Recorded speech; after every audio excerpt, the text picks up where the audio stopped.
Defining Duke, an Xbox podcast, is brought to you by, well, you. If you want to learn how to support the show, go to patreon.com/laststandmedia.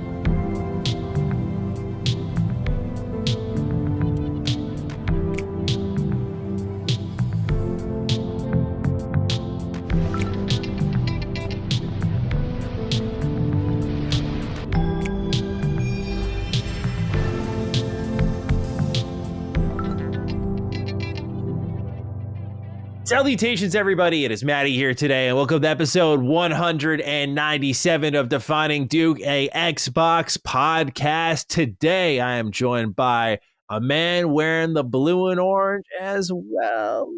Cognito, how in this week, sir? We shouldn't get too ahead of ourselves. A very important game for us, about to happen as we're recording this episode here. But Cog, how are we feeling, generally speaking, and of course, in the world of sports, how are we feeling? Oh, man, I'm feeling good. I haven't felt this good in a long time. Our Mets are just special, man. They're just special. They're gritty. You know, they got a lot of heart. You know, as Met fans who've been through a lot of pain, we don't get moments like this. So I'm just in my appreciation bag. Like, whatever happens, this is an amazing run, and I'm very excited to see what's going on. And the no quit. Bro. Yeah, the no. Dude, that's the thing I'm cherishing. I'm like, oh my God, we have a resilient team that doesn't fold at any sort of adversity right now. They just hit bombs. Like I said, right now, as we're speaking, we're up 2-1, and it took Philly to get, I think, everything falling their way across the board to beat us. And I was like, that's a pretty good team to have right now in the Mets. And even the loss, they show grit. Like, you have to ties it back up. Yeah. You know, it was almost like, it's like we're putting the fear in people. You know what I'm saying? Like, we are not going to quit. So, and then I got to give a shout out to Pete, man. Like, I'm a big Pete fan.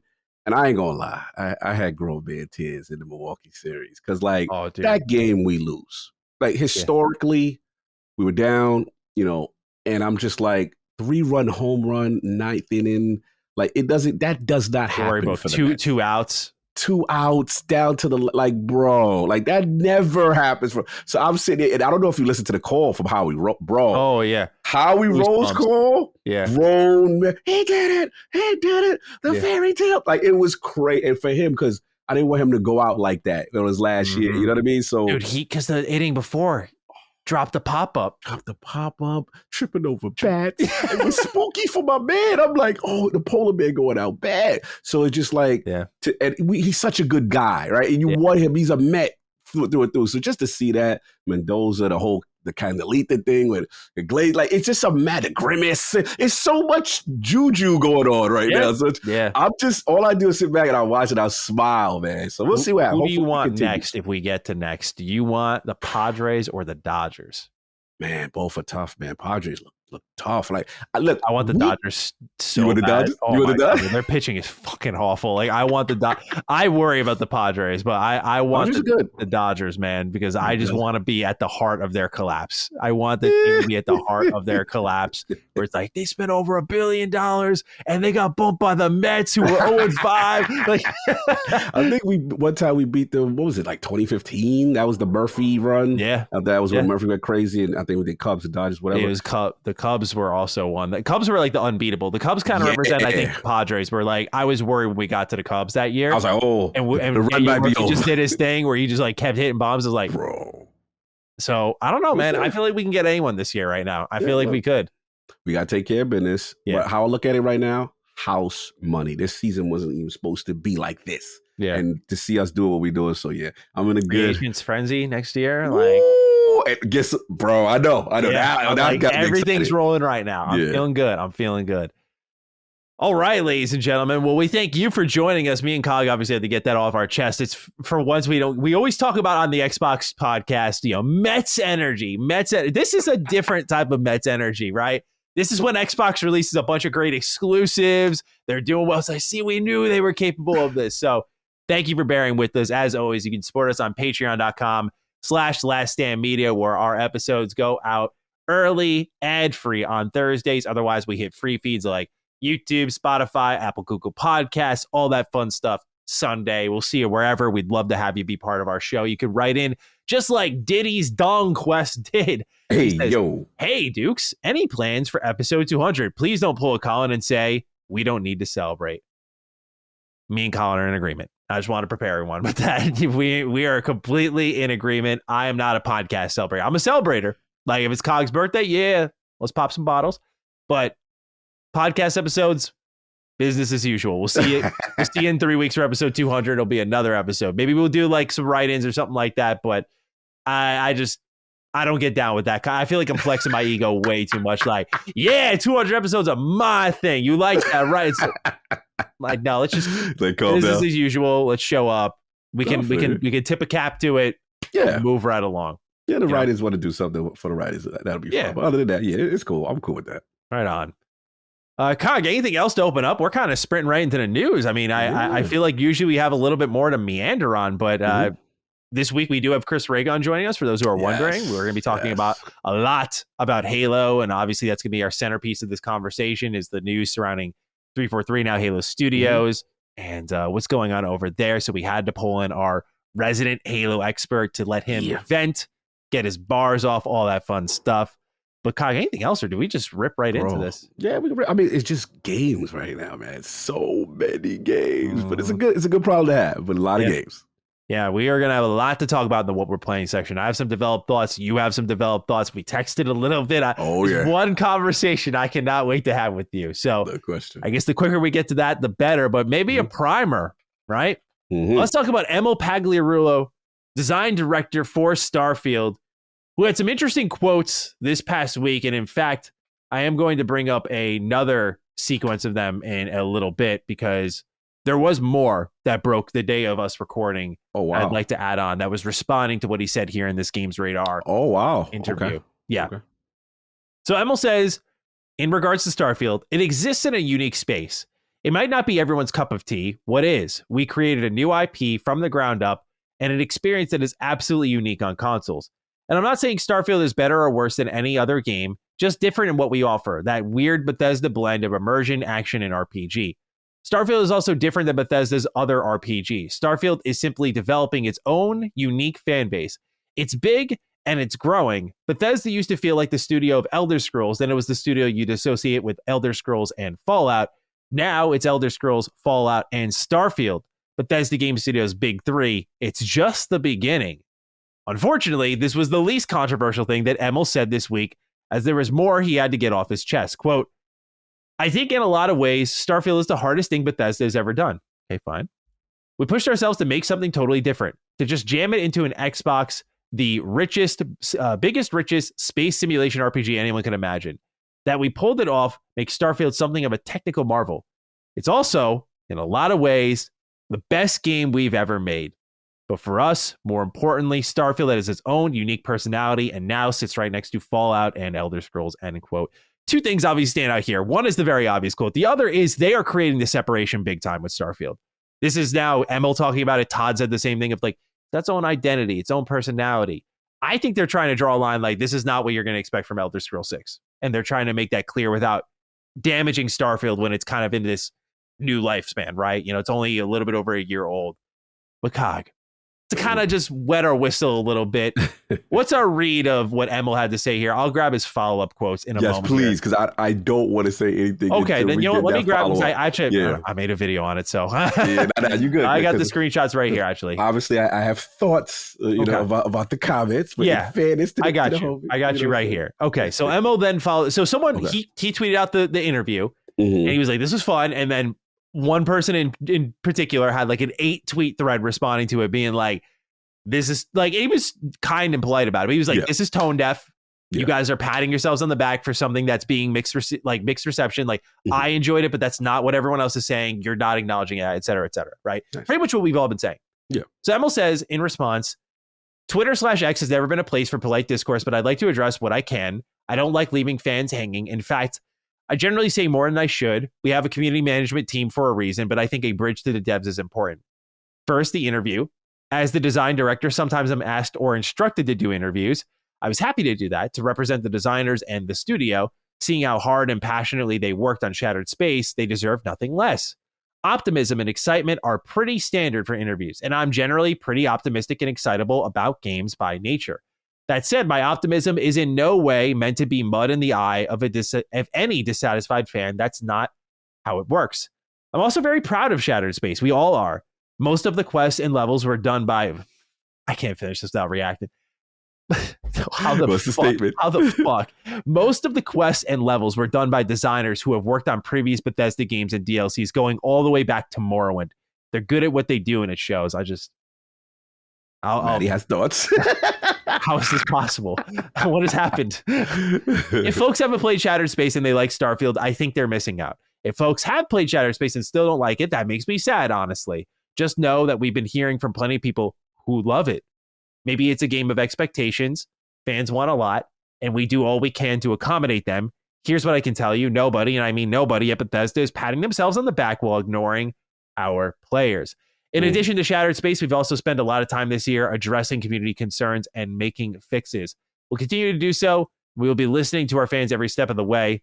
We make these games for all of you. Starfield is a massive game, and it takes time for us to address things. We move as fast as we can, as safely as we can. Game development is always tricky, but with a game as big as Starfield, every fix could potentially break something else. To close, let me just say, I love games. I love Bethesda's games. I've been playing them since the Terminator days.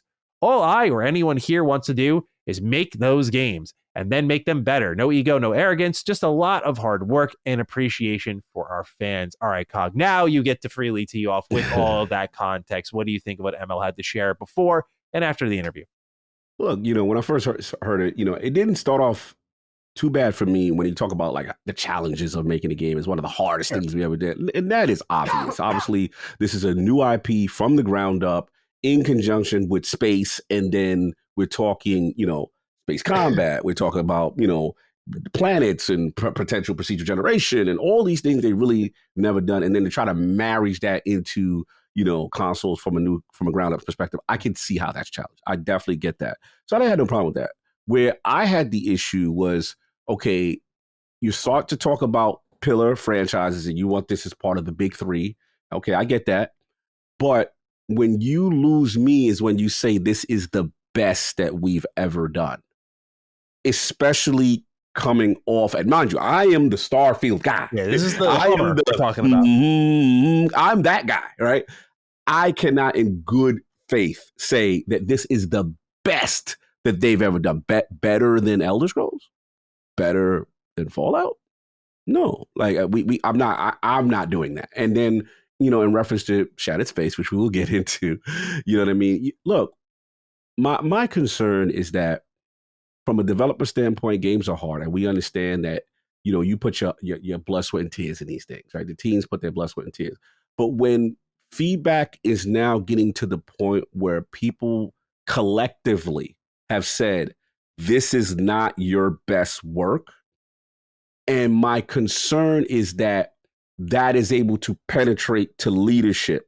And that if that is not penetrating and there's more defensive reactions to these kind of statements, that's my concern. Because ultimately, we want you to get back to where we know you are capable of.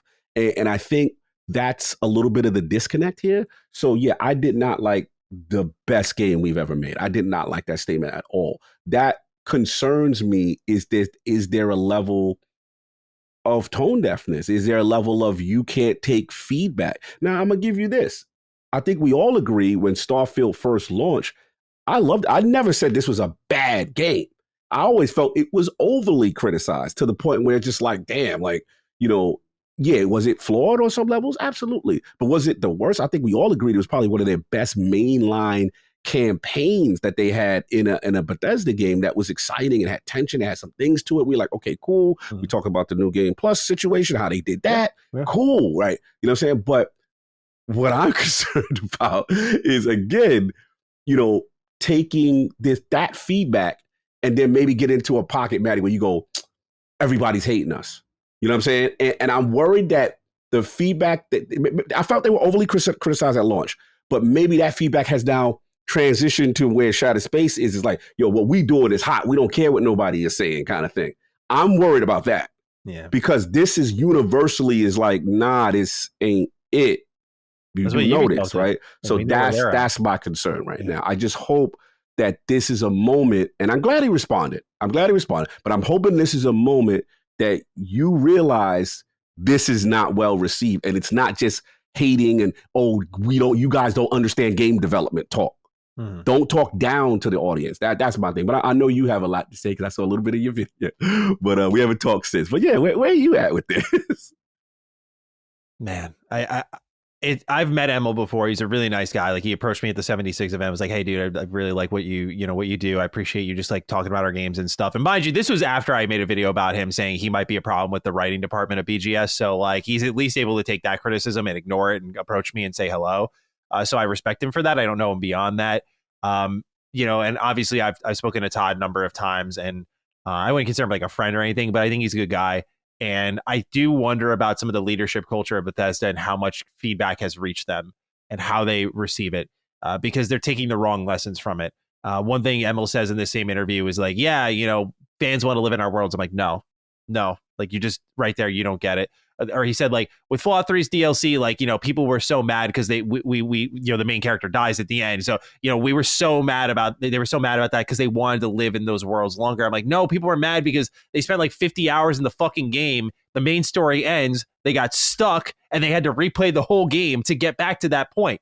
That's the problem. It wasn't being in your worlds. Like you're like taking criticism as like a stroke of your ego. It's like, no, it was just like sometimes it's the simplest fucking solution. It's like Occam Razors. Like it's the simplest solution. It's the most obvious. Like it's right there in front of you. Like, oh, they just can't play the game continuously. It's not like I want to live in our worlds. Like stop artsying up what is very simple criticism, which is like people don't want their time wasted.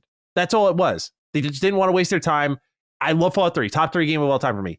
No one wanted to like after it, they played it, put 50 hours into it, redo all of that because you decided to kill off the main character and have a sense of finality, which is why Broken Steel is great because you can just keep going and you can just take the game however way you want to. I talked about it in a video I made called How Skyrim Ruined Bethesda. If you study the interviews there, you listen to how Bethesda talked about their games leading into Skyrim and in a post Skyrim world.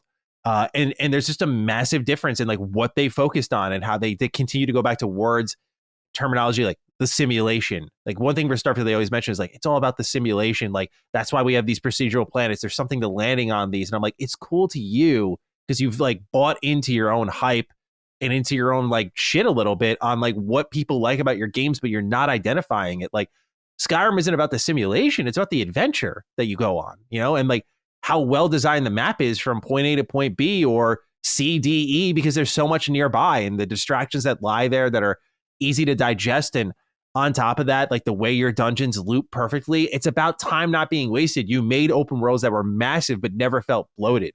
And that's the thing. They're just not learning these right lessons. So to come out, even if you're like, hey, I don't mean this to like rub on the face, to just even come out, this was an interview done in a pre-Shattered Space world, to come out in a post-Starfield world and go like, I think it's our best game ever. And just like be chest out that much. I call it limit testing, right? There's this thing in MOBAs. It's called limit testing. Can I fight this guy in lane? He's got me on level. He's got me on items, but I think I got him on skill. Can I beat him on this? Right? And you limit test. And sometimes you get fucking wiped because you're like, damn, I shouldn't have challenged that. This felt like a limit test. Like, y'all really feel that way? This is our best shit ever. Come on now. Come on now. And people were like, no, dude. Even I was like, no, dude. Like, your best days in the scheme of things are behind you right now. And I think for a lot of people, they think your great stretch ended with Skyrim. Mine, it really ended with Fallout 4. I think from Morrowind to Fallout 4, you made nothing but excellent video games. But I'm not like many people where I feel like they're just out. Like they can't come back. It's about focus. They're just focusing on the wrong things. Like it goes down to just basic fundamentals of like procedural content. It goes down to putting a settlement mode in every game since Fallout 4. It's like these are not what people play your games for. And the worst lesson they took away from like with Skyrim was like, oh, people are playing thousands of hours of Skyrim, so like what can we do to just make sure they never leave these games? It's like people want to leave your games, they return because there is like an endpoint. And like there is a way to dabble in your worlds and exist in your worlds without it just being all procedural content, which is kind of what they're dangerously becoming. It started with Skyrim, but it was handled in such a good way. I always use the Thieves Guild as an example where you can like rise to the top and restore their honor after you completed the storyline. So it gives you more missions to do. And then there is like an epilogue of sorts. Right. That's a good way to do it. But I see them drawing this line here. I think that's good. I think you need to create a separation between Starfield and everything else you've done, unfortunately. Whether they're proud of it or not, that is business, man. You got to create that separation, or Elder Scrolls 6 is more dead than ever, I think, because I think faith is waning. It's even waiting for me, dude. And I love Bethesda Game Studios, but it's waiting for me. I'm not going to lie. Like, I look at Elder Scrolls 6 and I have to be objective and go like, look, you guys went 76 Starfield, which even I was mixed on at launch to a degree. Like, I liked it a lot, but it was definitely like you have a high ceiling, and then your response to all the criticism is Shattered Space, which we'll get into later. I'm not pleased with it all. So I was like, you're like going down right now. And I think you could shoot back up, because I think one thing people are forgetting is fire up any Elder Scrolls game since Morrowind, many people since Daggerfall. There is a magic. There is a magic to it. And if they capture even a fucking eighth of that, they'll be fine. But you got to question that at sometimes. Yeah. The other thing I just got to get out there is what he said about how there are designers and quest creators working on Shattered Space since and that they've been working at the company since Morrowind. That is deeply concerning to me, because I'm like, I played it going like, there's no fucking way this is like the same. This like has to be a bunch of new talent, or Will Shen left. I'm like, maybe that we're feeling his exit. I don't know what it is, but when I read that, I was like, my jaw dropped. I was like, this is the same team. This is the same members of that team. Like, what happened? I guess sometimes you just miss. But I think it's just, again, I want someone to do an inside report.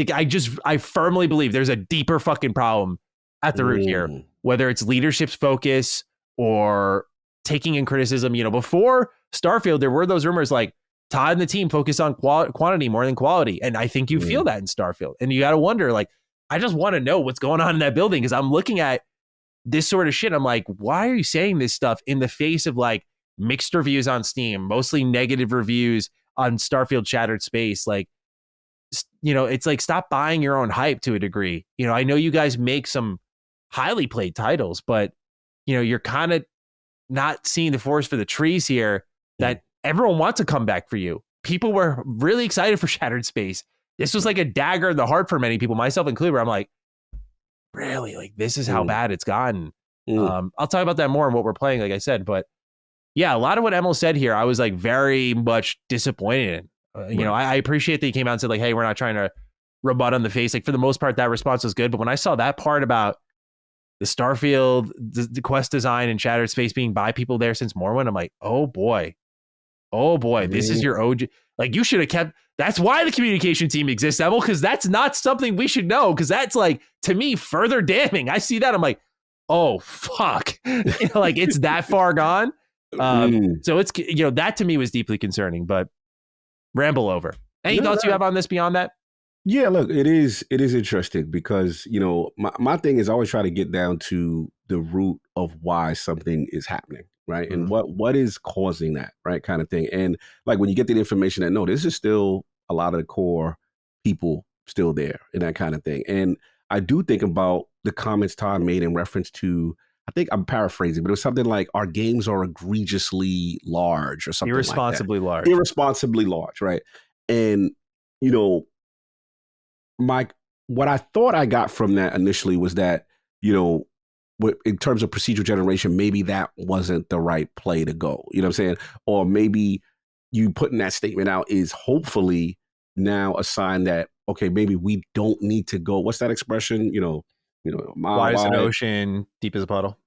Exactly. So that's what I'm hoping from this, you know, and that's all I can hope from it, in the sense that, you know, you have to be receptive to the feedback, and you can't be, you know, like the Emperor's New Clothes out here, where you thinking you fly, but you not where you at, you know what I mean? And I hope, you know, that this is being taken into account. So we'll see. I'll have more deeper thoughts, obviously, when we get into what we're playing and stuff like that.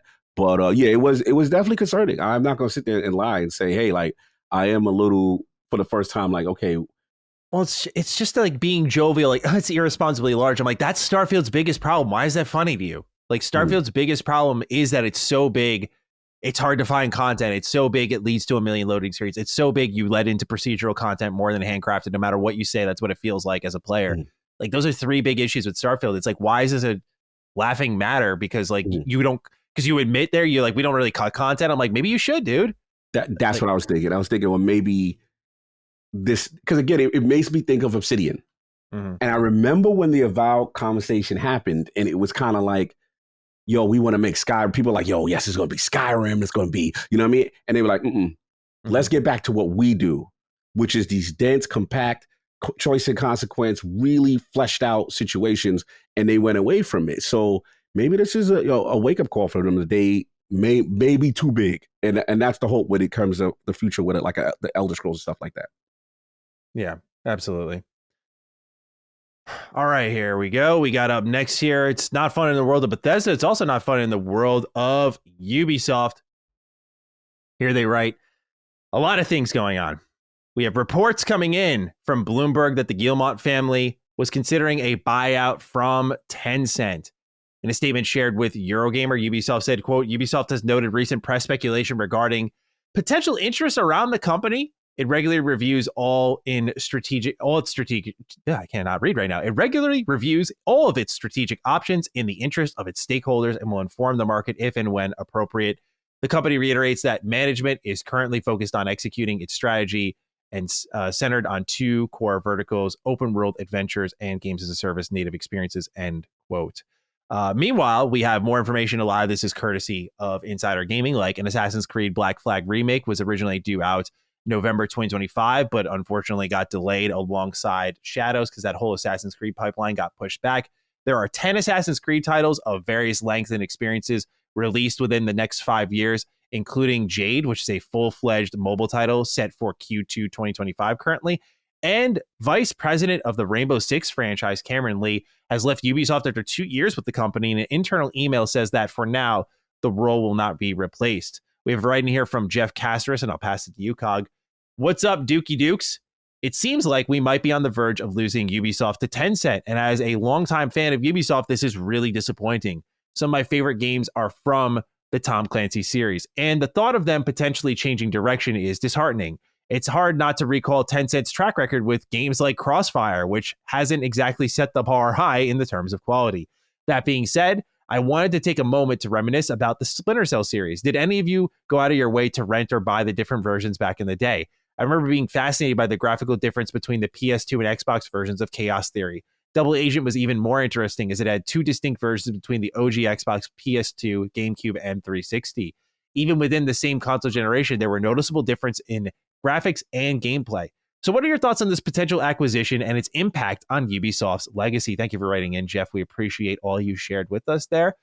Cog, your thoughts on what's going on with Ubisoft? Tencent, smelling the blood in the water. We already knew they had a stake in Ubisoft from years ago. And this is what they do. They just get the companies when they're weak at the knees, and they did it with Activision. They invested in them when they were weak. They've invested in Remedy. They gave them a loan very recently, and I think Remedy is like not selling a lot, so they continue to invest in them. And when that, when we talked about Cog, where we're like, Phil was like, hey, I got those problems there. Bethesda, like, you have a great relationship. You guys are looking like you're not selling too well. Activision, hey, so Tencent's a master of that, clearly. So it was no surprise to me that they immediately started to sniff around Ubisoft, and this report came out. What do you make of that? The amount of Assassin's Creed games coming out, one of them being Black Flag Remake, probably now in like top of 2026. But what are your thoughts and feelings here, dude? Yeah, I mean, it's interesting to me that stock price shot up as soon as this news came up. So stakeholders was looking forward to maybe, potentially doing something with them. You wonder almost if like that was intentional, like slide that out. Yep. Up the stock price goes, like double where it was originally at, like historic low, Yeah.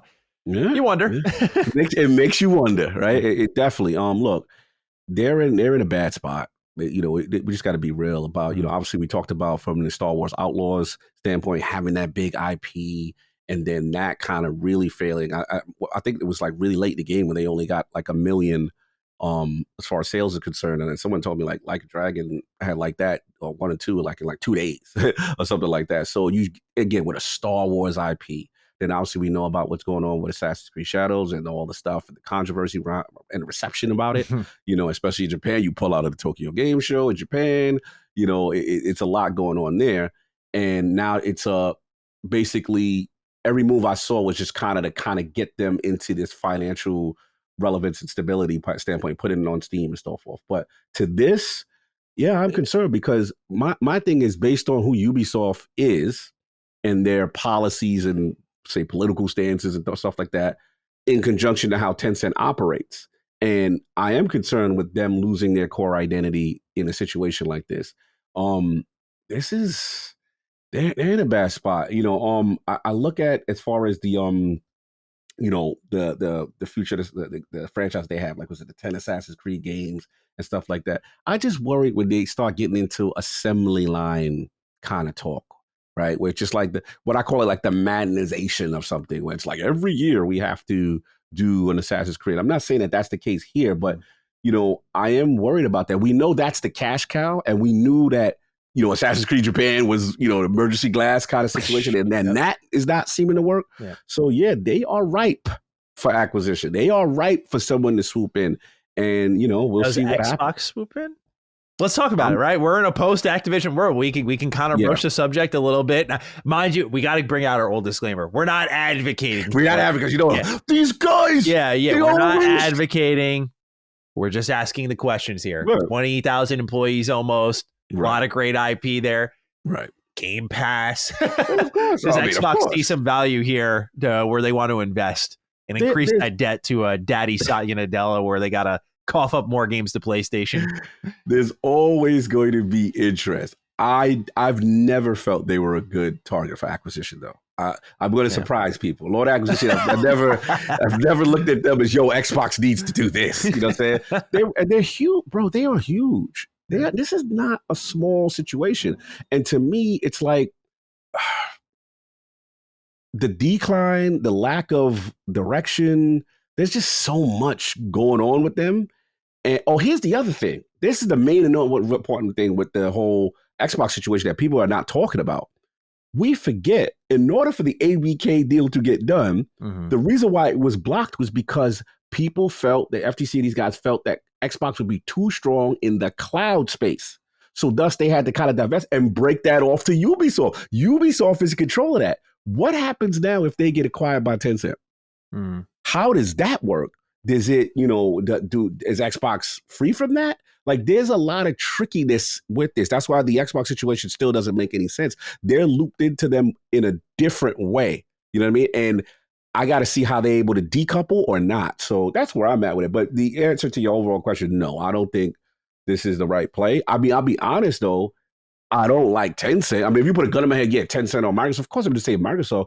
But, I just, they're in a bad spot, bro. Like, I don't know what you do with based them. on who's sniffing around buying them. I think people should really be pushing for Ubisoft to remain independent. I know a lot of people are like championing their downfall. It's the same thing happened with like BioWare and a lot of AAA developers, but I don't think you want Ubisoft going to Tencent personally. I think if you think the monetization is already egregious right now with Ubisoft games with like time savers and shit, I don't see a chance in hell that things like that get better, and they only get worse under Tencent. We see the Crossfire X example in the terms of quality, but this is a team that's really all about like monetization of games, right? It's just I don't think it's a good thing for anyone. It really showed how little people know about the industry, because a lot of people are like, okay, good. Like, I'm like, no. But I agree with you that this I worry a bit about too much of Assassin's Creed. It's going to be a bad look if right after we get Shadows, they get that co-op mode, you get Jade or whatever they're calling it in this mobile title. It's already going to feel like too much. Then they go back to the well with Black Flag Remake. They're really going in on this, and I don't know. I hope they can pull out of it, but it's looking mighty tough. Like their investment in quality just isn't there right now, and now they're about to oversaturate Assassin's Creed again, which is like going to bring up age-old nostalgic anger from people of just like, man, remember when we were getting these every single year? And some people love that time period, but I think it was diminishing returns for a lot of folks. So I agree. Yeah. My hope is for them to just pull out and remain themselves, say private, if they could somehow survive without having to resort to that. I agree completely. Next one here, big deal. Paramount Game Studios and Saber Interactive have announced that they are developing a AAA action RPG for Avatar: The Last Airbender. It'll be set in what is called the Avatar Legends universe and will include Avatar Studios, which is led by the original show creators, who aim to expand said Avatar universe. While not a hard bar to cross, it is claimed to be the biggest video game in the franchise's history and will be available for both PC and consoles. It aims to tell a new story and will put players in the role of an all-new, never-before-seen avatar that takes place thousands of years in the past. Saber and Paramount share that players can expect to be immersed in a vibrant world, master all 4 elements, engage in dynamic combat alongside companions, and experience the challenges and decisions that come with being the keeper in the balance of the world. This is interesting, dude, because this is all you. I'm dying to hear this. Well, there's a lot to be said here, but number one is Saber Interactive. Keep an eye on them. They're doing a lot right now. They just did Space Marine 2, which has been one of the most played and loved games of the year. They're doing KOTOR remake. Oh yeah. And now they're doing this is their biggest game. As much as I love KOTOR remake and I think Space Marine 2 is fantastic, AAA Avatar game has been asked for since the show started. This has been, and all they have got are tie-in games. There was one time got a Legend of Korra game from Platinum Games, but this was during that A Team B Team Platinum game stretch where you got you get a Bayonetta, and then you'd get a Legend of Korra, and then you get Transformers Devastation, and you get like TMNT Mutants in Manhattan. You just never knew which version of this team you would get. It was during that era. So even like the best of the Avatar games wasn't great. I've played all of them. I don't think really any of them are good at all. They're all tie-in games. They're all cheaply made. And this is a show that just has insane staying power. The fact that like they re-released it, I think, somewhat recently on Paramount or Netflix at one point, and it kind of had a little resurgence back on the internet where people went like, oh yeah, we really love this. Like it just continues to hang around because of how legendary those books of Avatar are. Just the writing quality, the character development. And we did see the live action show kind of tarnish a lot of that and highlight what people really loved about the cartoons. Like what they did to Sokka's character was like a complete betrayal of his entire arc and what he develops into. That was a huge deal for a lot of people. So the series has seen a lot of attention over the years. This has been one of the biggest things people have wanted, is like Hogwarts Legacy moment, to put it bluntly. Like I got just you. that moment of like, yeah, we got a lot of Harry Potter games, but like we need a new AAA style Harry Potter game. And then Hogleg came around, and it was a big deal. And I think that's why I'm saying I think this is their biggest game. That they are about to, like, Saber Interactive is already on the map, but they're about to blast onto the map. They used to be like a AA, let them work on like a Warhammer game or something like that team. Then they stepped out with Space Marine 2, and that's when I was like, y'all can have KOTOR remake. Go ahead. I got to see what y'all are cooking with that. But they're getting into this AAA RPG bag between KOTOR remake, Avatar.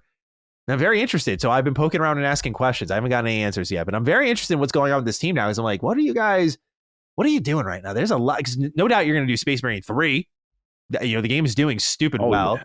After that reception. So just like, how big is Saber? And like, how are they pulling this off? And how's my KOTOR remake looking? That's questions. But this is an important game. Like, I just can't underline that enough. Avatar: Last Airbender is one of the most beloved IP from my childhood and many people's childhoods. It's a show that's so well written. It's for all ages. I remember every Friday sitting down and watching the new episodes. I think it was Friday or Saturday, but I remember on Friday, like, I would sit on the phone with my friend and watch the episode, and we talk about it while we were watching it. Like, huge memories just baked into this show. Like the emotional investment, the journey you go on.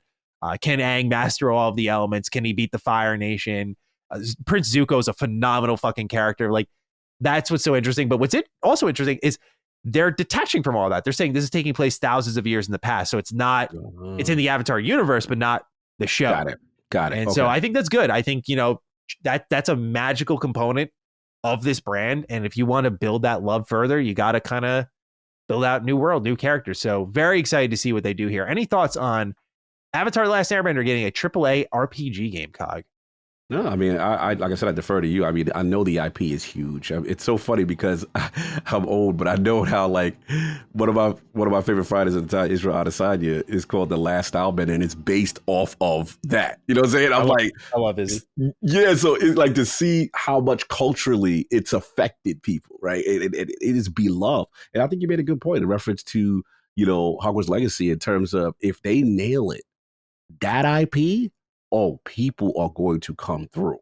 It could be huge for Saber. So they may have their pulse or something. Obviously, it's got to be good, but it seems that like they are continually leveling up. And you made a great point with Space Marines 2. That was one of the ones that came out of nowhere. Everyone's like, wow, this is the game we didn't realize we needed. Yeah. And again, they're behind it. I believe I know one of the guys over there, Matthew Karch or whatever, but I remember him from way back in the day when they were doing like they was doing like NBA Jam. What is it, like an NBA Playgrounds or something? I remember them from a minute. They've been doing things. They've been around. Yeah, same kind of thing. They did the port for The Witcher on Switch too. Like, yes, they've just been doing. That's why I always thought like, hey, a little like B team. They do their job really well, but they've like really leveled up, it seems. Yeah. So I'm very excited to see what they do. Yeah, stepping into their role. So we'll see, man. I'll pull it from them. All right, next one here. Big surprise this week. 10 years ago, we got the modern survival horror classic in Alien Isolation. And this week, Creative Assembly has confirmed a sequel is in the works with the original creative director returning to work on the game. Agent of Chaos 904 has the write-in. Greetings, Dukes. It's Spooktober, and after mixed reviews causing Alien Isolation to unfortunately flop upon its release in 2014 before becoming a cult classic, Creative Assembly has unexpectedly announced a sequel. While it's super early days, will this game be on your radar a few years down the line? Thank you for writing in, Agent of Chaos. Cog, have you played this game before? Oh, yes. All right. Tell me about it. Oh, my God. This is a very unique game. And I love the approach that they took where it's kind of like you're on a space station. Obviously, the alien is there. And it's survival, hide and seek. And it utilized it so well. It was difficult, but it was the most sense of tension and fear you have by trying to get away and survive this alien through different parts of the ship and stuff like that.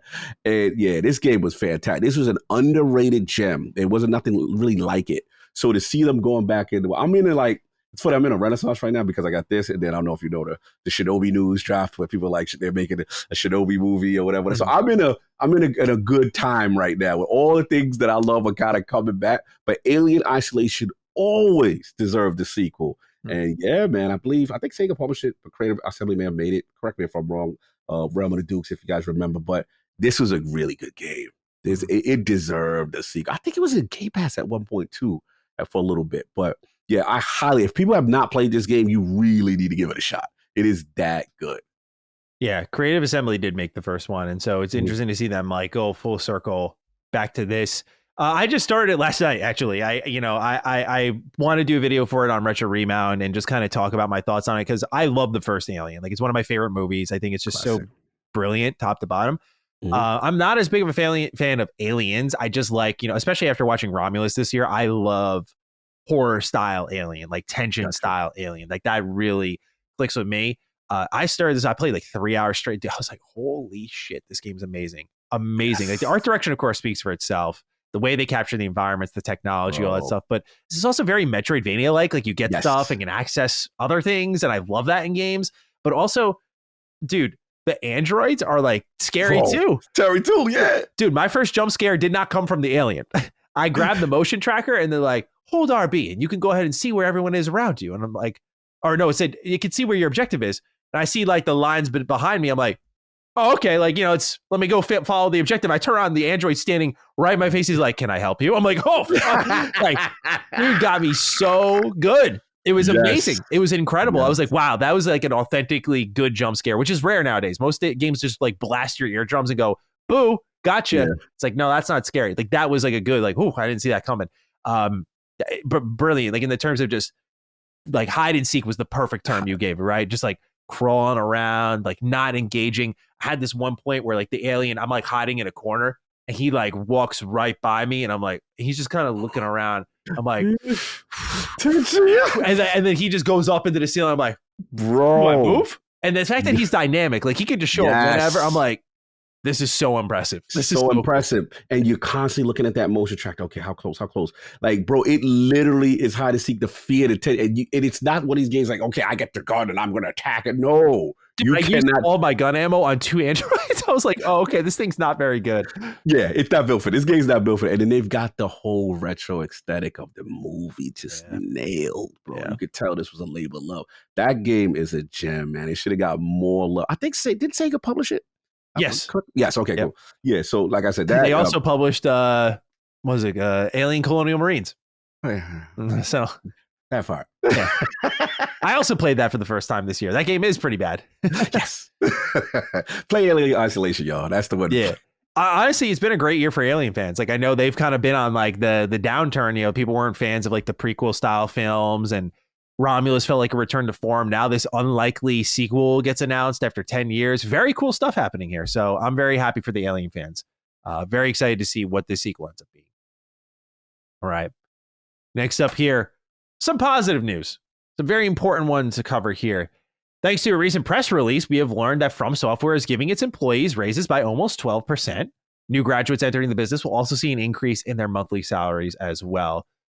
Good news is good. I don't have much to add here, but this is just such a rare sight nowadays. It absolutely has to be documented and praised. That it's awesome to see Miyazaki backing up his talk, right? This guy went out and said as long as I'm head of this company, we're not going to really let anyone go if I can control it. And then he goes out and gives them raises. He backs up his talk. I can respect that a lot with a leader. So what are your thoughts on what From Software is doing here, Cog? Yeah, man, the rare positive employment news in the industry in a world of layoffs and turmoil and uncertainty, and to see teams being rewarded. And yeah, shout out to Miyazaki-san. And look, man, From and Elden Ring, man, it is such a phenomenon, and to see them get rewarded that way is really cool. So yeah, this is rare this time. So yeah, salute to this. This is, we're gonna hear more stories of this. Yeah, I agree completely. So salute to From Software for getting that Elden Ring bag, shout out the Air Tree bag, and paying out the employees. Because the important thing to note here is this can help retain employees, and this is why it's good to have faith in From Software's next game being good, because it's likely going to be the same team that made all of their prior games, that they've stuck with them throughout all of this. We saw the same thing happen with Square Enix and Final Fantasy VII Remake into Rebirth, and we saw how that played out. It was an excellent video game. So absolutely, hopefully From Software continues on this trajectory and delivers the good stuff. Mm-hmm. All right, last bit of news. It was a pretty slow week otherwise outside of Halo, so we'll get into this and we'll talk about what games we're playing, Cog. Red Dead Redemption and its Undead Nightmare expansion are coming to PC on October 29th, and the newest re-release features native 4K resolution at 144 hertz, ultra and super ultra wide support, HDR10, and full keyboard and mouse support, plus support for FSR and DLSS. So this is a big deal. A lot of people are like, oh, great, another game in October. Rockstar couldn't have waited, but really cool, especially because Undead Nightmare is going to be there, so that you have that as a Halloween game. It's pretty cool to just have that for some folks, but this is something that's been rumored for a really, really long time. It's now available everywhere on modern platforms. So what are your thoughts on Rockstar porting this game to PC? Man, they take a long time, don't they? They sure do. Man, you know what I'm saying? It'd be a minute with these PC games. But yeah, this is going to move. This, Red Dead 2, those are the ones, that people really want. You get the whole combination experience and all the bells and the whistles and all that stuff. But yeah, this is big. I'm very curious about their pipeline, though, the way they operate, because again, the PC ports is always that separation. We focus on console first, and then rock that joint out for a long period of life cycle before we even think about porting. Mm-hmm. Very interesting to me. I'm curious how they come to that strategy. I agree. It's so weird, the timing of it. It's been over a decade since Red Dead 1 came out. Don't give me that joint now. Yeah. Okay. It's not even we're building up to a new game. It's the sequel has been around for a while. I don't know. It's so it clearly works for them because they sell it like hotcakes. Yeah, dude. Yeah, what they're doing is honestly what I wish Bethesda Game Studios did. It's frustrating to be a Rockstar fan. I miss the days where Rockstar just had tons of shit coming out, but by slowing down, all of their releases are huge deals because oh my God, Rockstar is doing something. It's just so rare they do something. But they're also afforded that luxury. They make a shit ton of money. So they can just kind of talk when they want to talk. And they're like, we'll release this now. We need a little bump. Slow bump. All right, Cog. Time for the fun stuff. Before we get into the rest of the news, what we're playing. Sir, let's talk. What do you got for me? How are we going to do it? Because I think we're both playing something. We're going to say that similar thing towards the end of what I'm playing? We can open with it because I do have a write-in for it. All right, cool. So let's start. Shattered Space. Yeah. Shattered Space. So yeah, obviously, last Duke, we talked, and I really wanted to listen because it was more so, I think someone that wrote in kind of thing. Actually, let's read, if you don't mind, let's read, or I think it was Zach Blade kind of. Yeah, you got it. Yeah, Zach Blade has the write-in. Hello, Sacred Dukes. With Starfield Shattered Space now released, how are you both feeling about Xbox's 2024 as a whole? I think at the beginning of the year, you guys were talking about this being the big shotgun blast year. Do you still feel that way? And if not, when do you foresee that happening? Keep being awesome. P.S. Cog, I could tell during the last episode that you were doubting what Maddie was saying about the issues with Shattered Space, but you waited to discuss it with him until after you'd finished it yourself. I caught your discussion on Iron Lords and found that you actually agreed with Maddie largely. I just want to say mad props for letting cooler heads prevail and waiting to discuss the game until you had firsthand experience. I know that's something I have troubles with, So I'm always impressed when other people totally nail it. I love that he recognized this. I don't know if it's true. You, of course, tell me if it's true or not, but I love that he recognized this about you. No, shout out to Zach Blade, because that was my approach. I was like, I am not going to get emotional about something that I did not beat yet. I had just started at the time we did the recording, because that damn metaphor and other game I'm talking about has had a lot of time, taking a lot of time from me. So, at the time of that recording, I'm like, all right, you know what? My man, he played it, he beat it.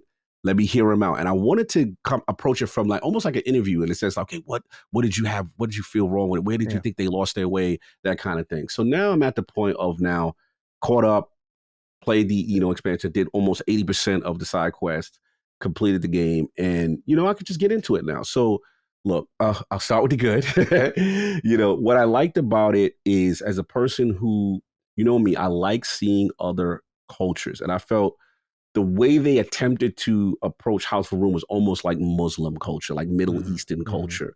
We have to, before you even start the quest, you have to join them. You have to go through, your pillage through the cave, and then you even pick your name based on the statues that you pick and stuff like that. A lot of that is very, I would say, like very Muslim or almost Indian, Middle Eastern, that kind of thing. So I thought that was cool. There are times when the game does look good, specifically interiors, right? The lighting, what I'm saying? When you're inside some of these housing structures, these braziers, what I'm saying? The statues, things like that. Even, the iconography of, praising the House of Ruin and stuff like that. I thought that was cool. I felt like there were a couple of missions, primarily the first and the first with the cave, and then the last, where I felt, if you're a person who loves action, like if you were sitting there like, man, Starfield doesn't have enough action and it's not challenging, right? I felt addressed that part. I felt there were parts I'm like, oh man, it's on and popping in here.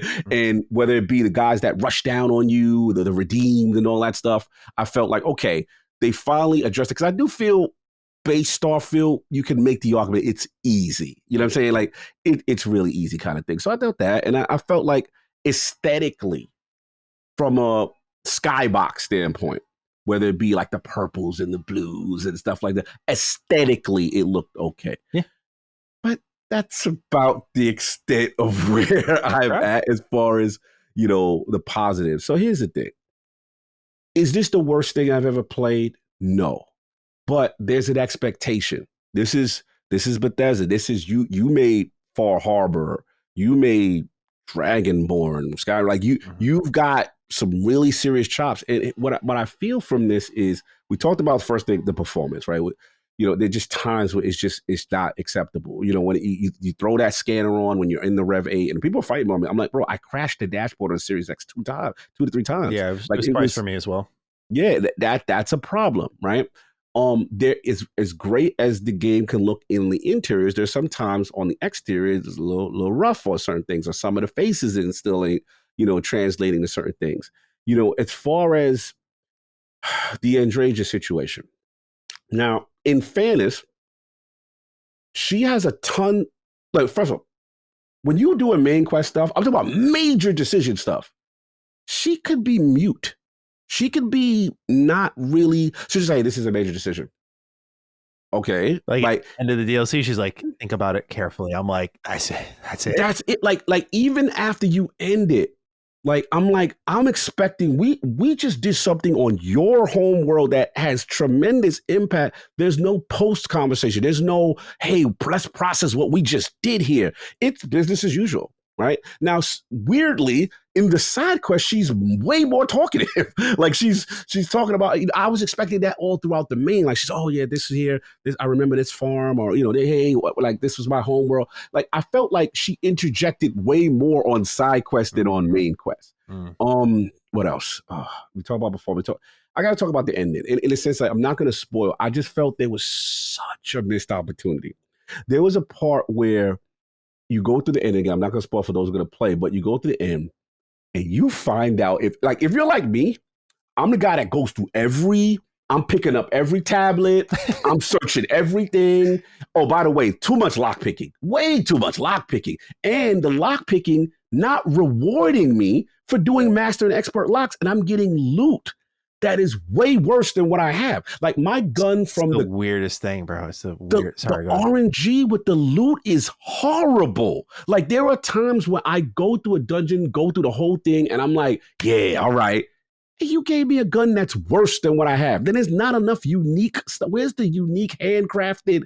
Like when you do Crimson Fleet, you get the Revenant. Like you're like, okay, this real powerful thing. Like there's not enough of that. So that part was a complete miss. Now going back to the part where I get towards the end of the game and I'm searching through stuff. There's something I found on a couple of tablets about House of Rune that I was like, hey, yo, this could be a thing. They without spoiling, like there's a joke in it, like there's a joke in it, like when you got the fake reverend situation, you know what I'm saying? Like I was like, oh, and I was like, they tied in another. I was like, oh, this could be dope. Didn't touch this at all at the end. Then my major issue at the end is you are kind of presented with about 6 choices. 2 of them you cannot do. If you pick one of them, it'd be like, nah, you can't do that. Though, I didn't even mention that in my review. That's so true. Yeah. I'm like, bro, why would you even the one where you're like, I'll handle it.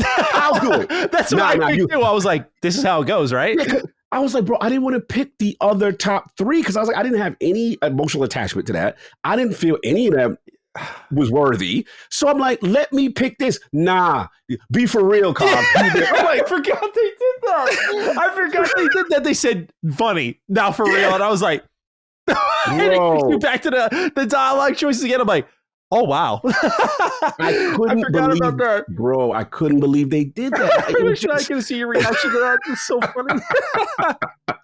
Bro, I'm like, not like this. So this is what it is. Is this the worst thing? No, but it's just like, this is a glorified faction quest. And on top of that, it is not better than your own other faction quest. It ain't better than the UC. That's what, okay, so you agree with me. When people were like, oh, it's more Starfield, I'm like, Starfield's better than this, dude. Bro, like, you know how I know Starfield like that? Thank you. Because after that mission, I'm like, all right, let me calm down and I'll do a couple of feeler out quests and stuff like that.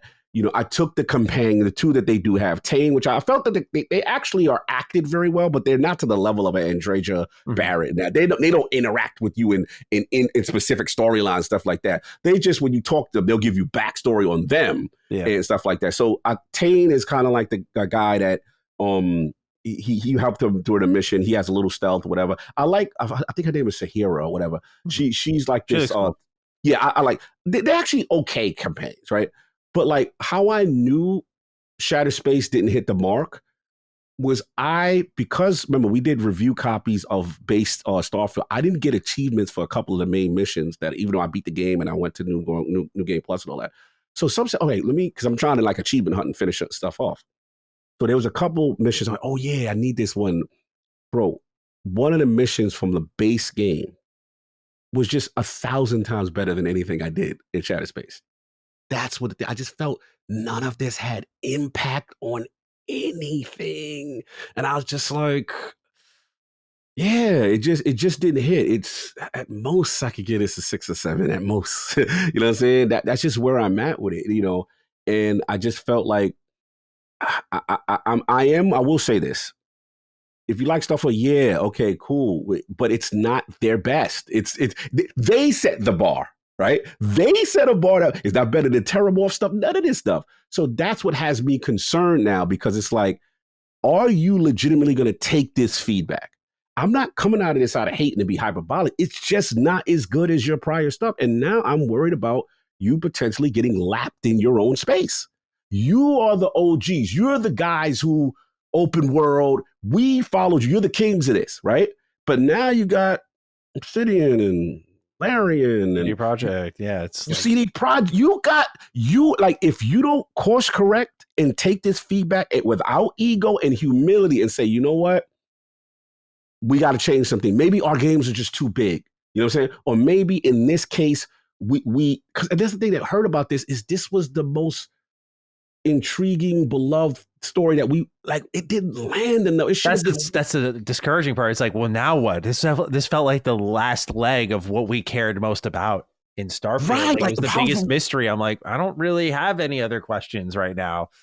Yeah, and now like I heard the rumor is what is it? Starborn. Starborn, yeah. Right. And I'm interested in that. And It'll have something to do with the Unity for sure. Yeah, and hopefully get it back to the main quest. It almost felt like the main quest because look, in fairness to Starfield, I felt there were moments, bro. Like when you get to the constellation, and like when you first get one of the relics, and certain people pull up, and you feel the tension. I'm like, okay. Then there was moments when you had to get up out of there, and you feel there were moments like I didn't feel any of that with this outside of just it's bad combat. It's mad combat. I was so surprised there were no unique missions. Right, like that's one thing that really I think set Starfield apart from any prior BGS game is like you had the Vanguard quest line, which had that stealth section with the Terramorphs, and we obviously talked about our time skipping mission. We're like there were some great missions in Starfield. I'm just like none of that was in Shattered Space, and that was really confusing to me. I was really, really like stunned. Just like there was no, like you mentioned, it's just combat, it's just shooting or lock picking. Did you? Yeah, shooting, and then basically, last thing I'll say is that Andreja is nothing for the most part more of a glorified persuasion check because when she's there, it's so like Andreja, and then she can override things, and that's where they utilize it. So yeah, man, look, I am disappointed. You know what I mean? And I just want better from them. And look, I know you took a lot of arrows. You know, I saw it going on, but I felt after I played it.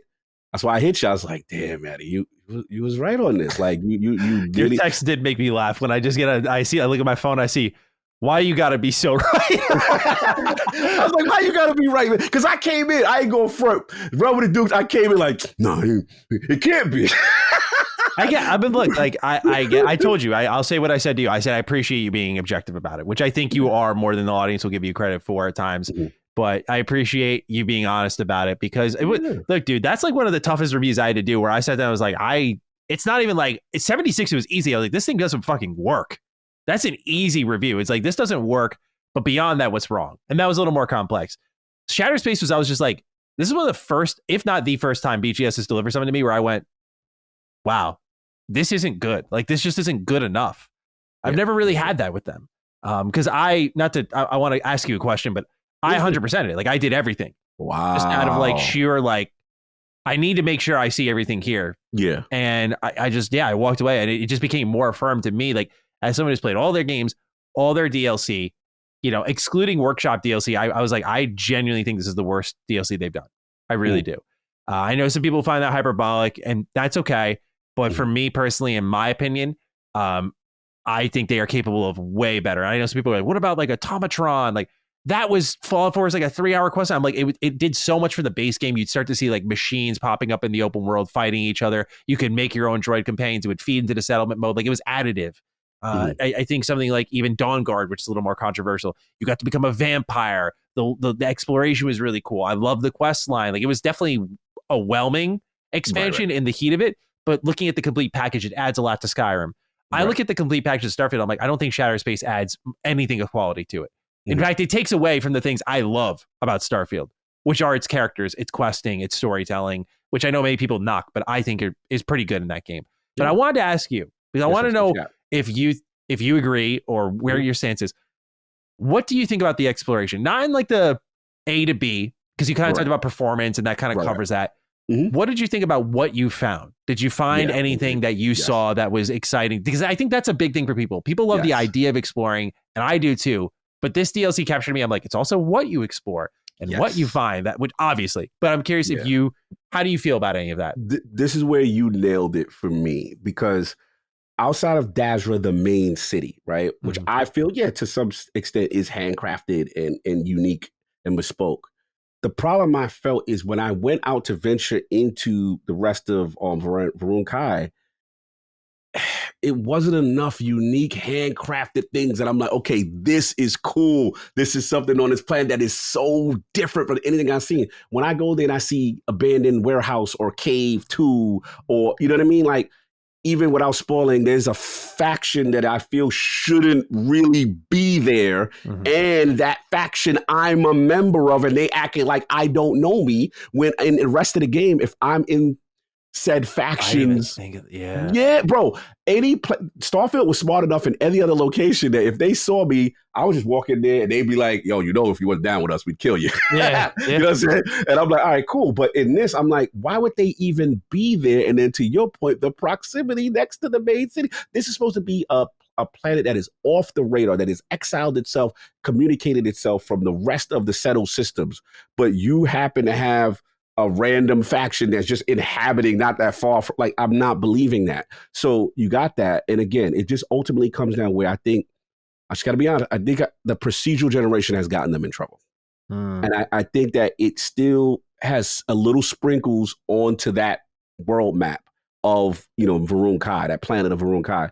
And I just think that's where a lot of the disappointment is, because don't get me wrong, some of the missions were cool. There was that bounty hunter one. I like the one with the son where they're like, yo, gotta find my son. You know what I'm saying? He out here wild. You know what I mean? I like, there was a couple that was okay. You know what I'm saying? I thought the dungeons were really good when you actually play them. But again, rewards, loot, truly divergent paths. And then it ultimately come down to not enough unique, but I could say, like, nothing, put it this way. Remember the embassy mission of House Varun on the main planet, where it was this haunted, spooky vibe. Yeah. It was super cool. I felt like nothing really matched it. The dam was okay. You know what I'm saying? The dam was okay. But it felt disconnected from the base game in so many ways. Yeah. That's why I think it was cut content that got brought back, because I'm just like, this does not feel, I mean, what you mentioned about a certain faction, that's such a good point, in that they, like, the reactivity is not even connected like it has been in the past. But even the tone and the feel, the way they speak is like, there's continuity there, but the way this kind of, it was supposed to have a horror vibe. That was the thing that felt like the biggest lie to me, is like, I totally bought into the idea of like, oh, this is going to be like kind of horror vibes, because there are parts in Starfield where it kind of, it leans a little into Alien, like you're on a ship and there's just one terramorph, and I'm like, this is cool. I like this. Yes. I love that they kind of do this, like, you're a lone soldier just taking on this like unknown threat. And I thought you'd get a little bit of that in Shattered Space, especially they talk about the vortex horrors and stuff. Yes.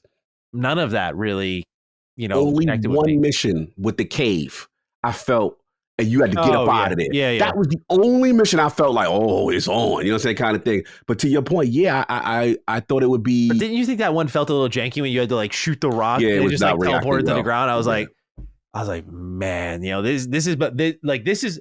I get when people don't like Bethesda jank on like certain, like the animations, whatever. I'm like, okay, like I can live with that. That's the type of Bethesda jank. I'm like, you guys can't lean into your little moniker that hard and be like, yeah, the rock's just now they're on the ground. That doesn't work for me. That's the real Bethesda jank that needs to be addressed, I think. So yeah, all in all, you didn't seem to enjoy it too much. Like, are you going to go for 100% on it at all? I mean, I was in my denial phase. That's why I did it. I was like, there's no way I don't like it this much. And that's why I went and did it. I think I got all the achievements too. I think I got, only thing I didn't do the 3 vortex grenades. Oh yeah, I didn't do that one. Yep. Yeah, I think it's the vortex grenades, the last achievement I got to get, and there's maybe one other with more locations or something like that. Yeah, there's 50 locations. That one 50, I got. Yeah, I think that one. But other than that, I think I'm satiated. Like, what do you think moving ahead, dude? Like, are you like? I think they're going to stick with it. At first, I think we talked about it in Summon Sign. I was like, I don't know if they stick with it, but then I thought about it more, because it didn't really cross my mind. I was like, they stuck with 76. They're going to fucking stick with this game. Like, this game is more successful than 76, at least off the rip. And so I think they're going to stick with it. But like, what do you anticipate? Because I feel like Shattered Space, narratively speaking, was like the jump off point, targeting that, like, we need handcrafted content, we need exploration. Like, those are the jumping off points. Like, do you think it's a problem with the identity of Starfield? Like, this is how the loot is in Starfield. That's just how it's going to be. Like, this is how exploration is in Starfield and questing is in Starfield. That's just how it's going to be. And it is wildly different from Fallout and Elder Scrolls. It's weird because it just feels like all dumbed down versions of what they did really well in these other games.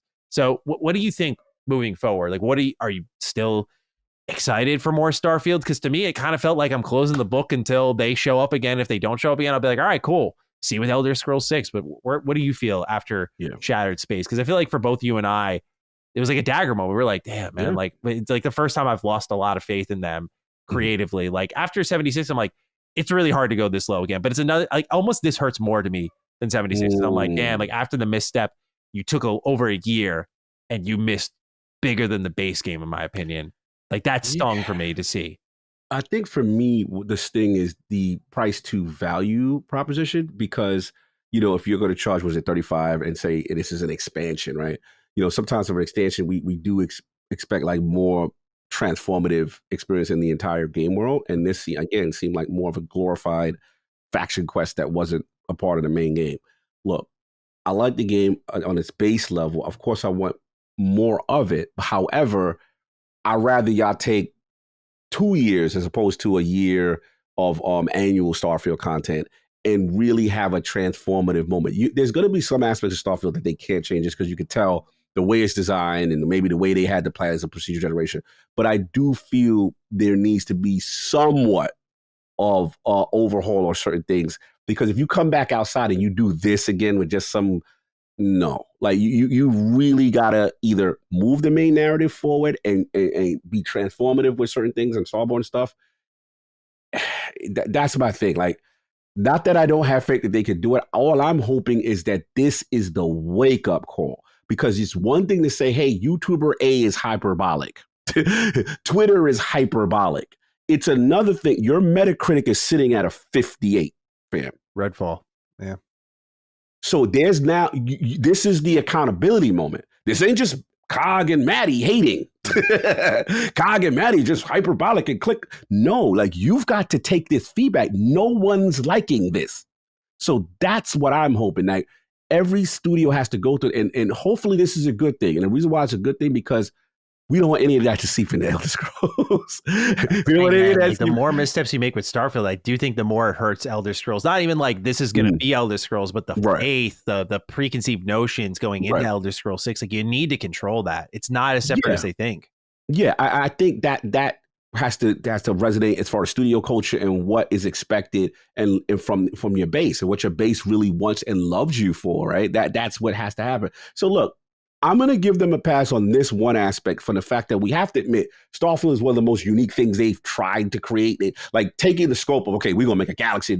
Like, how do you approach that is difficult. And I get they lied in this bed, right? And I do feel Elder Scrolls and all that stuff do benefit from the fact that you ain't got to deal with 1,000 planets. You got one map, one world, flesh that out, handcraft, do your thing. This did present a lot of challenges, and I understand that from a design standpoint. I understand that part when Emil said, yo, this is the most challenging things. I believe him. Mm-hmm. But now that you've got the feedback, now that people say, we don't like X, Y, and Z, we don't like loot, we don't like not a lot of choice and consequence, or let's see, what are you going to do now with this feedback? Are you going to sit there and tell us that we don't know what we're talking about? You're going to sit there and say that gamers don't have the right, like, we got to get out of, I hope there's no hubris. That's my thing. And I just want you to get back to what, because you guys are the GOATs. You guys created the Skyrims. You gave everybody else a style to run with. Now everyone's catching up to you.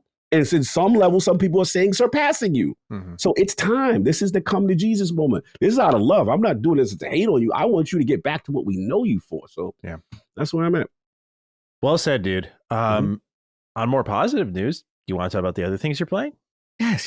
So the reason why it took me so long to get to that stuff, that metaphor refantasio, bro. Wow. The more I continue to play this. First of all, I have to admit, I was a little intimidated by this game. The first dungeon, bro, I'm like, yo, this is a serious grind. This is attrition right here. And my ego, I was like, man, I don't want to leave and come back and waste a day. Dude, I love it. This is so funny. This is literally what every Atlas fan does. It's so funny to hear from you now. All right, keep going. I'm like, bro, I could do it. And it got to the point, I'm like, yo, I don't got no MP. I don't have no archetype energy, and I'm just like, bro, come back. You try to do too much. And then my ego really got humbled. Remember last time I told you I was like bullying, running around. And the mistake I make is, like, every fight they have, like, you press, I think it's up on the D-pad and it's auto recovery. My stupid self didn't realize that is pulling from my magic resources, pulling from my potions. I'm like, what? So I did all this foolishness playing the game incorrectly the first couple of hours. So I'm like, okay, never again. Resources are extremely valuable. What I do like now is with the loot, they have these things that you'll get, and you think they're like would say like useless items, but they end up being these things that you could go to a church, purify and augment weapons, augment armor into dope stuff. Then they have this other system of basically your personality in the town and like, all these different attributes you can raise, your wisdom and your intellect and all these different things, right? Your tolerance. And it's by doing quests for people. So I was able to do these couple of quests to get my wisdom up, and then that allowed me to go to the church because the church was fronting on me. There's like, excuse me, sir, you don't have the right to do this until you get, to a certain level. So I thought that was cool. The characters have been amazing. The boss fights, the first dungeon alone, so cool because mechanics, like boss mechanic, and then your homegirl, the little fairy girl that's with you, she's like, okay, how about we tried this? Oh my God, they're regenerating. So try hitting the arm. Try like it's a battle, and even though they kind of give you some hints here and there, and what again for the people, this is I got to give Addict this. One of his major criticisms with Final Fantasy 16, even though I like 16, right, is that he's like, oh, they're going away from true JRPG-ness where I want to see like the resistances, the weaknesses. Oh no, this is that. There are people like, yo, you cannot slash them. You know what I'm saying? There's people where the minute you do that, they repel you, they do all this stuff. Like the combat is just so next level and difficult and challenging, and you got to have a variety of skill sets. But what I like that the archetype system does, similar to Persona in the sense that you had like, there was like a healer class that you get at one point. It does a lot of light magic against dark enemies and things like that. But what was dope is that you can, whatever archetype you had prior, you could take one attribute from that and put that onto the new. So you have this well-rounded thing. So I had one with a wind skill. I had one that augments another enemy. I talked about the brawler thing last year. So I'm not going to spoil too much. I know people are playing and I know, so I'm get into it. But what I will say is the story's great.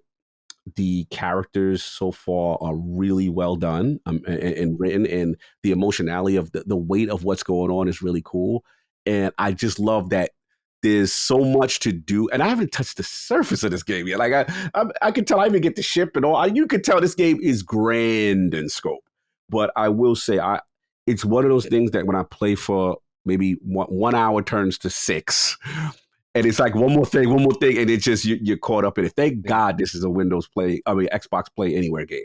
Thank God, because there's no way. Like I want to continue this on the Ally, I want to continue this on the PC. Yep. Like I'm gonna live in this world. So yeah, this is the game that's got me for the rest of the year.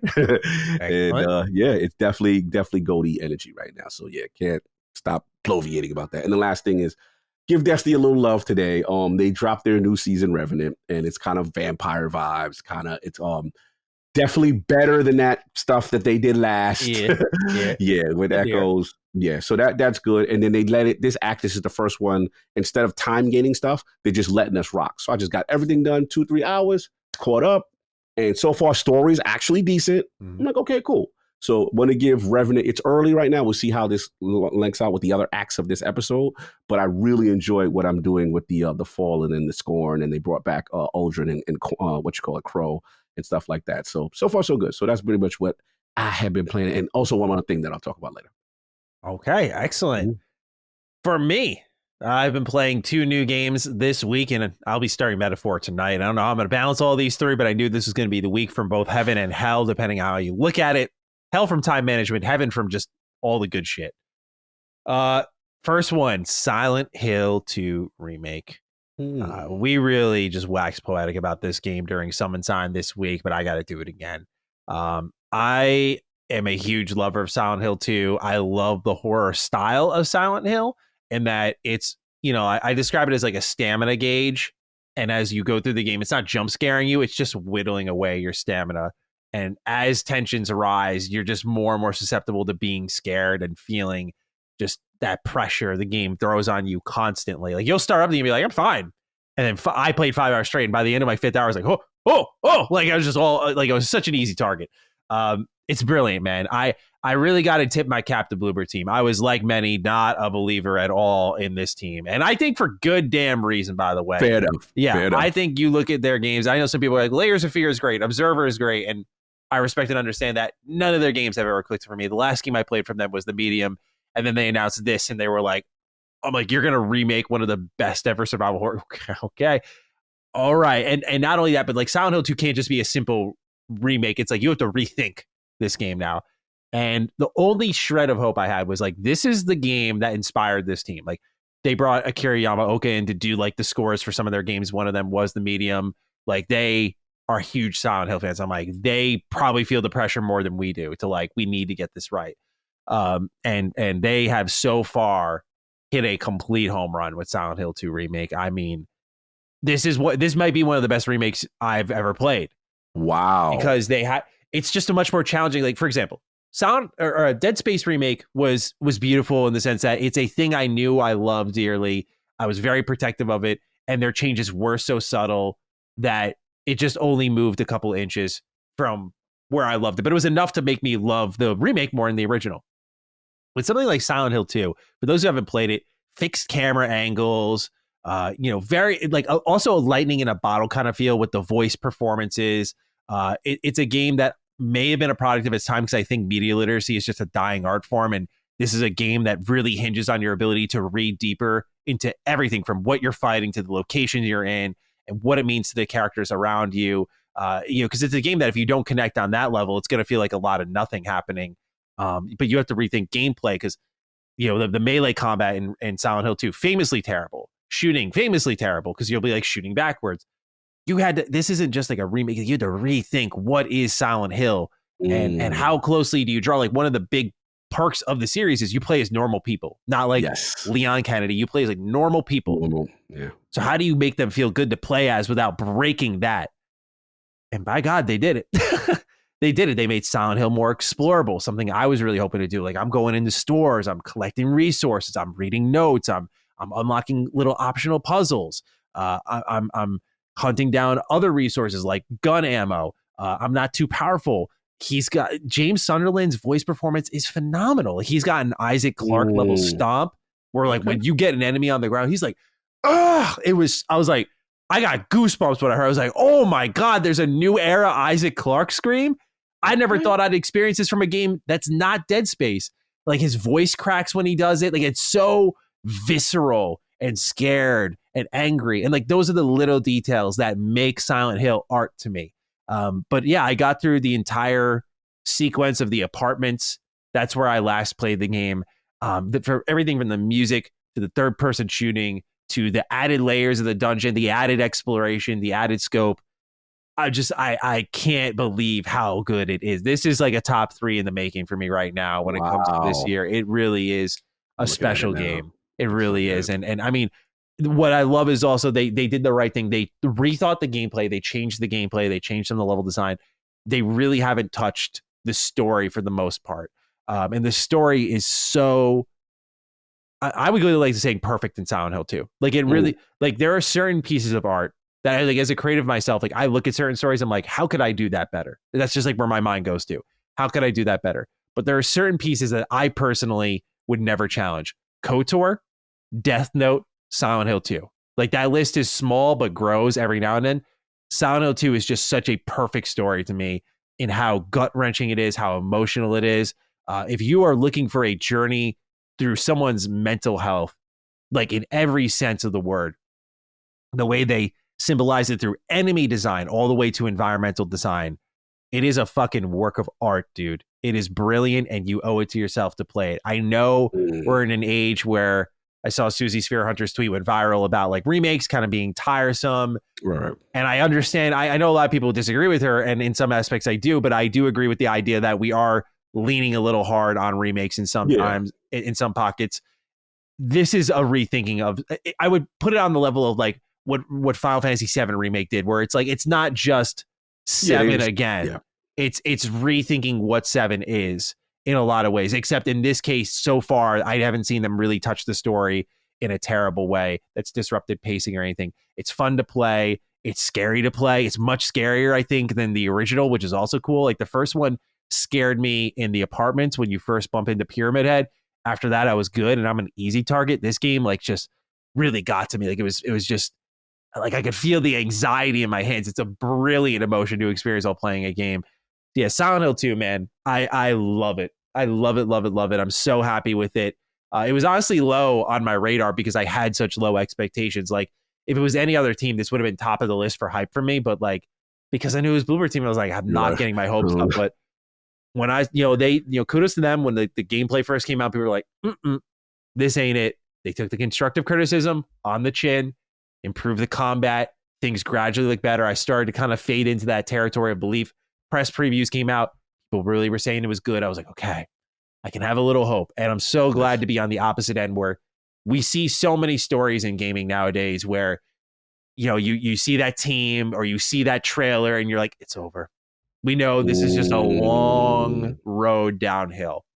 But this is a situation where they were going down that hill and they just went up. They made a different turn and they've ended up in a spot subverting our expectations, which is just the best feeling to have. Silent Hill 2 is miraculous in a lot of ways, in my opinion. And so shout out to Bloober team. They did a great job here. Really happy with the game. That's what's up. That's good to hear. I know the history issue, so that is great to hear. Yeah, you and I both went through the medium, so we know. We know.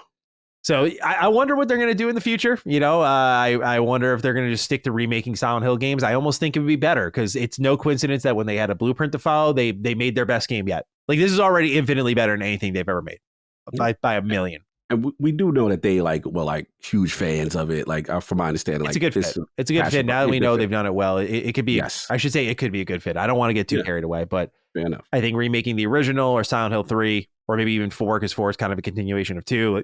A lot of ways they could go, but I hope Konami, gets their money on this and continues to invest in Silent Hill remakes because it'd be really cool. Because the biggest bar to entry was the gameplay. Like I would love to tell you, Cog, go play Silent Hill 2, but you'd be like, Matt, this gameplay, dude. But now, like I can tell you, go play Silent Hill 2 because you can now, and it's not like a pain in the ass. It's really good. It's Resident Evil remake style gameplay. Like if you were looking at a template, Resident Evil 2 remake is what I would say. Like use that as sort of the rethinking, the retooling, the retelling. That's what you get here in Silent Hill 2. It's wonderful. Absolutely love it. Love to hear it. That's dope. Last game here on the list. What you got? Dragon Ball Sparking Zero. Here we go. Oh man. First off, I gotta say, dude, this game whooped me.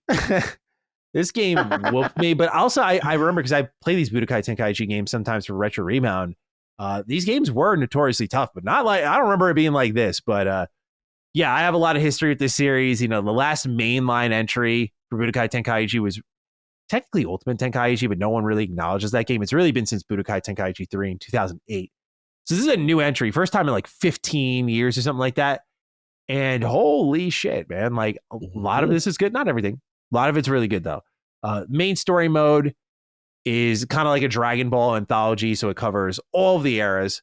That means, fights. But even like the newest shit. Oh, okay. And that's really cool. The trade-off is that the cutscenes aren't as good. So if I were to create a scale for you, the Witch Queen moment of Dragon Ball storytelling for many people was DBZ Kakarot in 2020. Okay. If you've not seen the cutscenes, they are amazing. And that's important because Dragon Ball Z, is an anime from like the 90s, right? The 90s, the early 2000s. It's a very important show, but on animation level, it has not aged as favorably as today's anime would, right? Just like an old video game, that sort of thing. Absolutely. So DBZ Kakarot just went to the effort of pretty much remaking these iconic scenes with the updated animations and everything. It's beautiful, right? So there is a standard. And a lot of people feel like when you talk about Dragon Ball cutscenes, everyone's scaling it to that, which is fair because it's from CyberConnect 2, who did the Ultimate Ninja Storm series. And they are that's their talent. That's what they were born to do, is like recreate anime in the most epic way possible.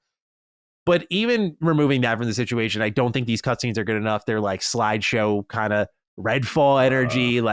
Yeah, exactly. Like they're moving and then all of a sudden it stops and it pans a little bit. There's just white text on the bottom that you read. I'm like, Yeah, I hate that show. You can sneak it in a little interlude here and there, but when you use the majority of that, especially at the beginning, like, oh, come on. Yeah, and like, at first I was like, oh, they're saving it for the sick moments, like when Goku goes Super Saiyan for the first time, and like, no, like it's just like scene 1, you see Krillin blowing up. Scene 2, Goku's like standing there pissed off and Super Saiyan. I'm just like, oh, damn. It's not great in that department. But what's cool is they have these kind of what if stories. which was inspired by Raging Blast. I think Budokai 3 did them as well, but I think of Raging Blast where pretty much you have these spin-offs of like stories that never happened in Dragon Ball, and they create these crazy scenarios. And so you get that here. So you have a choice where, like in the Saiyan saga, Piccolo and Goku fight against Raditz. And that's like how it goes canonically. But you have a choice, and you could choose to go alone and tell Piccolo to stay away. And if you win that fight on your own, a whole new timeline breaks out and you go down a new story route. And that's really cool. Like, I love that about this game. That is really, really cool. So I'm a big fan of that. The combat is flashy. I mean, over 140 characters across DBZ, DBGT, DB Super. Like, it's just insane. Covers the whole spectrum. Everyone feels really good, has their own little combo sets. I love that there's a little bit of depth to the, not like Tekken 8 levels, but there's a little bit of depth to the combos and combat, which I didn't expect because the roster was so expansive. Right. Controls are a little tough to pick up on. There's like counterattacks, Z counters, combo breakers, vanish attacks, vanish counters. There's a lot here. Revenge counters. There's a lot. And it's not like beginner friendly like I think Budokai Tenkaichi is, where you can technically just hit the square button, but you're not going to maximize damage. And in the story mode, dude, there were a lot of fights. I was getting pissed. I was like, what the fuck's going on here? Like, I want to go back to having fun again. And so, yeah, it's like, it's more Budokai Tenkaichi in the best and worst ways for a lot of people. And I think that's a compliment to Spike Chunsoft. Like, they did a really good job at bringing back this series in all the right ways and reminding you of all the good and bad times with it. There's custom battles, so you can make your own fights with them, make your own stories with them, and so people can share those online, and that's pretty cool. They kind of have their own like modifier / challenge tower mode in these custom battles as well, which is cool. But yeah, man, like, I'm gonna be parking on this game for a while as well. It's definitely gonna be the one, like, out of everything coming out right now, like Silent Hill 2, Metaphor, Sparking Zero, like, you know, this is gonna be the one I fade in and out of because I love Dragon Ball with all my heart, but I've seen it a million times. Like, I can kind of dip into this when I want to. Where the other ones, Metaphor especially, it's like, come to Papa. You know, like, I've been waiting for you. So very excited about that. But yeah, man, just a really great week of gaming. Just really like all consistently good shit. So very, very excited to sink my teeth into all of these games and then some. Yeah, and I heard it's doing really well from like the sales. Oh my God, top of all the charts. Yes, like this is insane. So to see this is Namco, right? Yeah. They've always got their finger on the pulses of the IPs, but to see them, you know, the community really, you know, get behind this financially like this. Oh yeah, that's huge. And I hope this leads to, because there's Budokai Tenkaichi, which is what you kind of see in Sparking Zero, like 3D fighting, and it's very arcadey, very actiony. Then there's the Budokai series, which is like Tekken, right? Maybe not in the complexity and the combos, more technical. But, yeah, it's more technical, side scrolly, but like in a 3D arena where you can sidestep and stuff. And I want them to do that again. I want them to do like Tekken style gameplay with Dragon Ball. And I hope they bring back Budokai next, because I think that would be incredible. I don't know if they would do it, because I understand in the terms of marketing, dude, Sparking Zero is probably the easiest game to market. There are so many sick animations, so many sick super moves in this game. It was so easy for them to just be like, stretch all these together into like a 2-minute video and put it out. Like, people watch our pre-orders go up. Slam fucking dunk. With Budokai, I imagine like 2D fighting maybe won't connect with everyone as much, but dude, it would be so cool. Imagine that. Like, imagine the Tekken team making a Dragon Ball Budokai game. Like, I would love this. Crazy. So hopefully they do that. All right, Cog. Well, now it's time for us to move into our news. As I mentioned at the top of the show, Mr. Raygun will be joining us. And so it's time for us to go say hello to him and talk a bit about what's going on with Halo 343 Industries, or now Halo Studios. So let's go bring in Chris. Well, hello there, Mr. Raygun. How are you, sir? I'm welcome. Good. Yeah. Welcome to the realm of the Dukes. Join us to talk a little bit about Halo. We're excited to have you here. So let's get into our number one item on the news report. I'm going to kick it right to you, Chris, because very excited to get your thoughts. Our resident Halo expert. And I think you and I saw one of your tweets. We might share similar thoughts here. Yeah. Goodbye, 343 Industries. Hello, Halo Studios. Over the past weekend, the team originally known as 343 announced a rebranding alongside some big news for the Halo franchise. For starters, as long rumored and further corroborated by our lovely host, Lord Cognito, the Halo franchise will be making the shift to Unreal Engine 5. A video on the Halo YouTube channel highlights that part of this move was to bring Halo back to being a leader in fidelity as it once was many years ago. New in-engine footage shows an area of the Pacific Northwest, another covered in snow with Forerunner tech, and lastly was an area fully dedicated to the Flood called the Blightlands. This leaves Halo Infinite slip space in the dust as the team is currently centralizing its focus on what they call Project Foundry.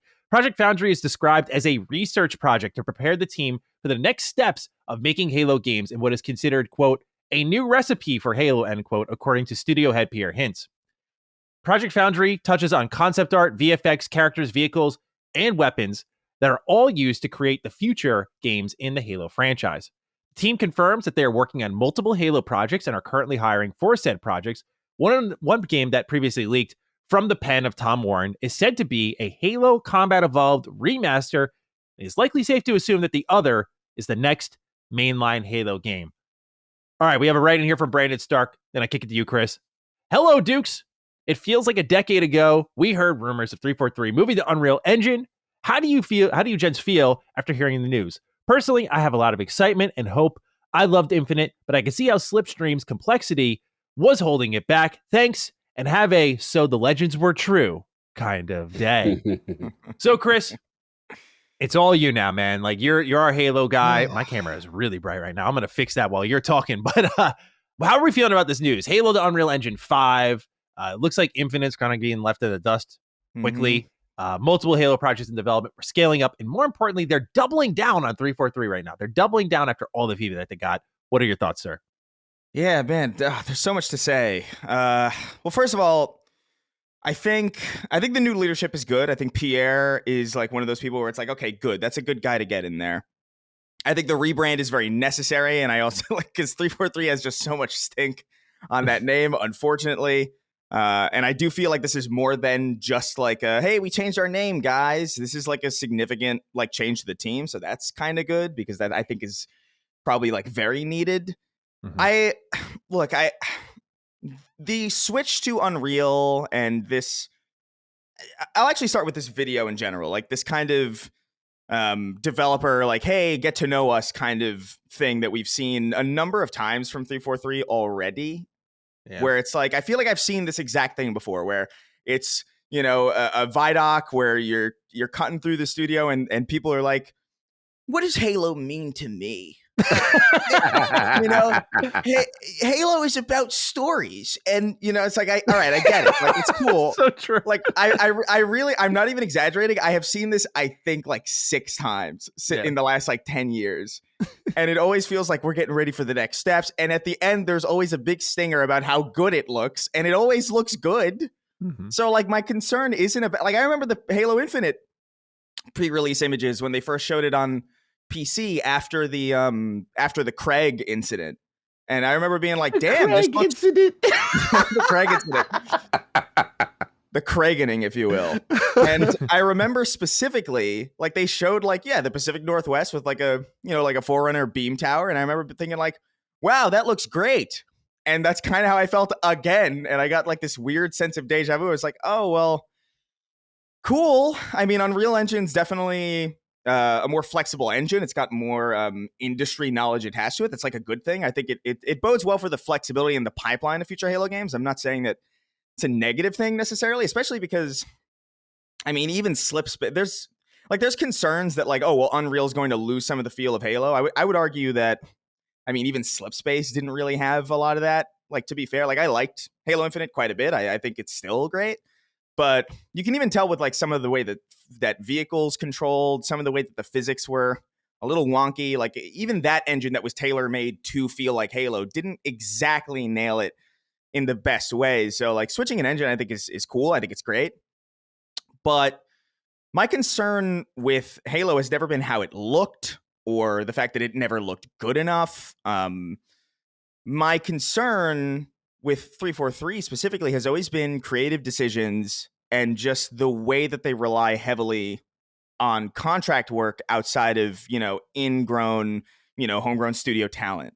Those are the key issues to me that don't really have anything to do with the engine. I'm sure the engine was a mess, but in my opinion, you know, every Halo game that 343 have made has been solid to great from a gameplay engine perspective. I thought even Halo 5, which I thought was like just not a very good Halo game, played exceptionally well and felt good to play and looked really good. Mm-hmm.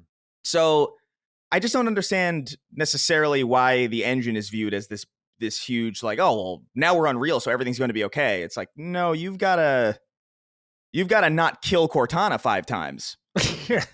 You know, like you've got to like not switch up your villains every other game and like they retcon every previous game the second they make a new one. It's crazy. It's like, oh, it's the Didact. And he's dead at the end of Halo 4, but he'll be back. It's like, just kidding. He's back in a comic where he's going to die again. And they're just like, oh, just kidding. He's in a book. He's in a book. Go read the book to see what happens. And it's like, sorry, my phone went off. But it's, I don't know. I think the best thing about this switch to Unreal is that it's probably going to alleviate a lot of the stresses from Microsoft's over-reliance on contract employees. Because I don't imagine that that's going to stop. That's a stubborn practice that is very, very difficult to get a major company like Microsoft and I guess broader Halo Studios to stop doing. It's so ingrained in the way that they operate. But at the very least, you know, having people join up on the team for 6 months to a year and not having to contend with this proprietary engine that's really confusing and really, patchwork, will at the very least, I would imagine, smooth out the development pipeline a little bit better than it was previously. So I think that as far as the engine's impact on development there, I think that's a good thing. But I think I'm at a point now where it's, you know, I've seen this video before. I've seen this. Oh, we're going to get it this time, guys.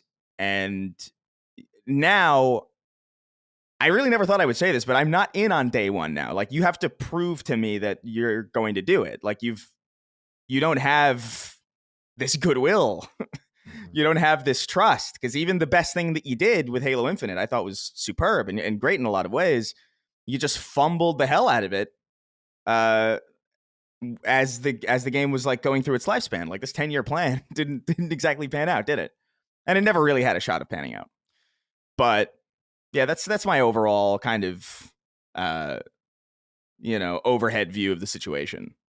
Yeah, I think Unreal Engine 5 and that switch will benefit them. Like that, if I were to open up on a positive level, I think that's a good choice. I say that because when you look at the broader Xbox Game Studios picture, they're all on UE5 in some way, shape, or form. Like Avowed is being made on Unreal Engine 5. We know, of course, the Coalition is pretty much an Unreal support team at this point for a lot of the Xbox teams.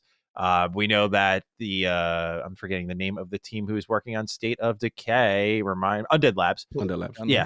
They are working on Unreal Engine. Like, all of them are working on Unreal Engine 5 in some way, shape, or form. And so I imagine just they've had so many speed bumps with making these games that it might be nice to, when they get stuck on something, you know, you can't hire for that, but you can reach across the family of studios. And like, we saw Obsidian was helping with Undead Labs and getting multiplayer going in a particular way that they liked, I think, from Grounded for State of Decay 3. So, you know, there's this cross collaboration that's occurring more and more within Xbox Game Studios. And it's good to know that Halo will be a beneficiary of that, and they're not going to be so alone.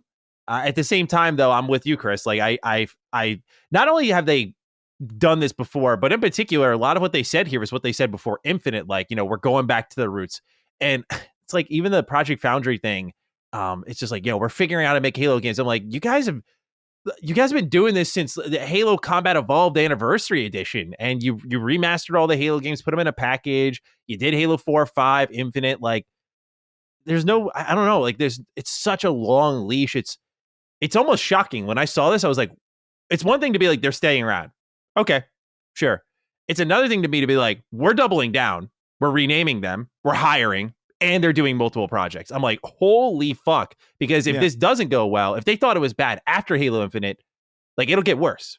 But I think this also kind of soft confirms that Halo Combat Evolved Remaster. You know, you just look at, we're researching fundamentally like what makes Halo Halo. They hit snow, they hit Pacific Northwest, they hit Blight Lands, like kind of flood stuff. You know, you see all of these pieces that no doubt they're gonna, you know, you can't just sit there as a AAA team and just research for years. Like, this has to go into something, and no doubt it'll go into probably a from the ground up remake of Halo Combat Evolved, which is my favorite game in the franchise. I'll be interested to see if they do 1-to-1 or if they actually expand what Combat Evolved is. But I feel like that's got to be their next game, because all of this Project Foundry research has to go beyond just the knowledge and the looks and the feel, has to go into something. But Cog, what are your overall thoughts and feelings on this move here? You, sir, were on the finger on the pulse with it for sure. You were saying for a while, you heard it was going to Unreal Engine. Here it is. It's real. It's confirmed by Halo Studios themselves. So what are our thoughts on everything they shared with us this past week? No, thanks, man. It was good to see the confirmation, because I took a lot of slings and arrows. Oh, dude, that's why when I'm putting you in the script, it's one thing when I mention it in passing, but it's like, you're going to hear it in the script. I appreciate it. Yeah, I got to protect my man. I appreciate you. Yeah, man, they were killing me. They was, what is he talking about? Slip space for life. But no, all jokes aside, look, I totally get, where you guys are coming from in terms of, leadership and studio trust. And yes, we have heard this before, right? I think for me, when I look at it overall, I say, okay, what were the core issues, right? And I think the core issues, if we look at them, is one, from a leadership standpoint and from an engine standpoint, what was going on there? Why did content take so long? Because I think we all agree from a base level, Halo Infinite was a good game, but then it just teetered out because all they were giving us was like a little flamey shoulder pad. Yeah. Like the content drop for a live service game was abysmal. Like we were like, why is it taking so long? Mm-hmm. So I look at that, and then I look at the fact that, like you said, like Chris said, we're dealing with a proprietary engine. We're here that, whether we like it or not, they are utilizing a ton of contractors on Slip Space. And, it sucks if someone comes in, does all this work. And I think they even mentioned in the post, like, this is like a 20-year-old engine that, only these guys know. So you're always kind of one step forward, two steps back kind of a deal when you're bringing people in. So I do love that change. As far as what we see, look, it looks good, but it's conceptual. We got to be honest. It's conceptual what it could be. But I think ultimately for me, what I like is one, like Chris said, you have to, if you truly are going to invest in Halo and you're truly going to make this a pillar of greatness to what it needs to be, then I think the rebrand was necessary because you have to get that stench off. Like 343 right now is not associated with anything positive with Xbox right now. Sure. So Halo Studio, especially if you're talking from a marketing and business standpoint, you got it. If you're doing toys, you're doing, and what I like, spin-offs. Because I think, Chris, when you were on last time, we talked about this. And for me, that's the thing I want to see. Like, why are we just married to this thing that you inherited? Let 343 shine, and maybe, like we said, we get a third person. They flirt with third person modes now in Infinite, right? Mm-hmm. What if we get a third person spin-off game, Lock or whoever, right? These are the things that kind of excite me. Now, to your point, Maddie, they got a lot to prove. The trust is still broken. I'm not going to sit there and let them off the hook with that. But I felt like overall, I was kind of excited to hear, this kind of talk. But again, we got to see. Now, the thing I'm thinking about, though, is we got Halo Anniversary. I believe it's like 2026 or something like that. Mm.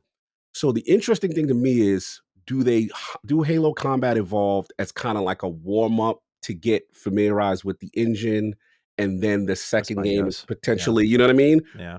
A console launcher or around console launch window, because we know the rumors are 2026, 2027, potential new console kind of thing, and maybe do it right where it actually launch on time with the Halo in the back of the box that actually comes with Halo Infinite. Remember that? Yeah. But it was crazy. So look, the main thing also too is all the issues they had with the bugs and the desyncs and all that stuff. Hopefully this corrects that pipeline, and last thing I think about is BioWare.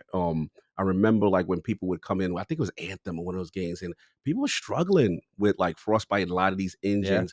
Yeah. And you saw, I think at one point they went back to Unreal for either the Legendary Edition or whatever. Mm-hmm. So this is a universal tool. So we'll see what happens. Overall net positive, but again, we need to see, kind of thing, if they can execute this. Yeah, it feels a little bit like they're trying to recapture old magic. Let's operate under the assumption that Halo Combat Evolved Remaster Remake is real. You have that statement from Microsoft saying we're planning big things for the 25th anniversary of both Xbox and Halo. So it's 2026.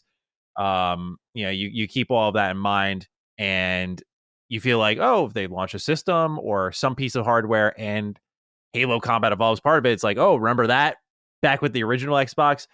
What did you think about their focus? That's the thing I've kind of struggled a bit with, their focus of fidelity. They're like, we used to be a graphics leader and we're going back to that. Is that too much of like a hyper fixation on Craigening, as Chris would put it, or is this good for the franchise? Because I feel like it was a leader in looks in many ways, but it was like the sandbox gameplay. But more than anything, it just goes down to, for me at least, is as simple as story.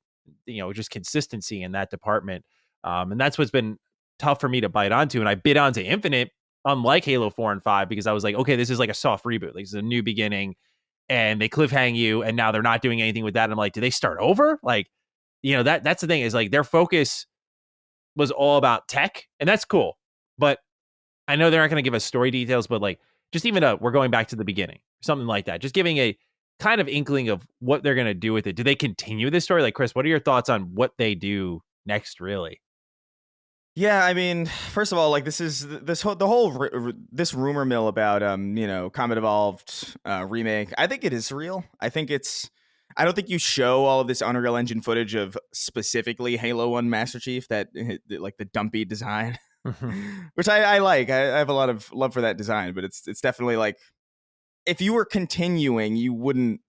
Like, if you were continuing on the trajectory, I feel like you would see, 2, 3, or like Infinite era Chief in these things. But like you're seeing specifically Halo Combat Evolved with like a very specific attempt to recapture almost everything about that design to a T. It's not like an extrapolation of it. It's not like an iteration of it. It is like to a T that original design with very, very minor, if any, changes. So I do think this remake is real, but it also, dude, it just kind of, this feels like they're trying to go back in time in some way, because I remember 343. I was like, okay, Bungie's gone. 343 is the new stewards of Halo. How are they going to get their bearings? Combat Evolved Anniversary. They're going to remaster. They're going to remaster Combat Evolved Anniversary. They're going to remaster Combat Evolved, and that'll get them acquainted, and that'll be their first project. And then the next one is going to be their real one, guys. And it was Halo 4, which I have many opinions on, but it's generally a pretty well-regarded game in a lot of ways. So I don't really know how I feel about this, really. It just kind of feels like we're doing the same thing again. It's like, have I been here before?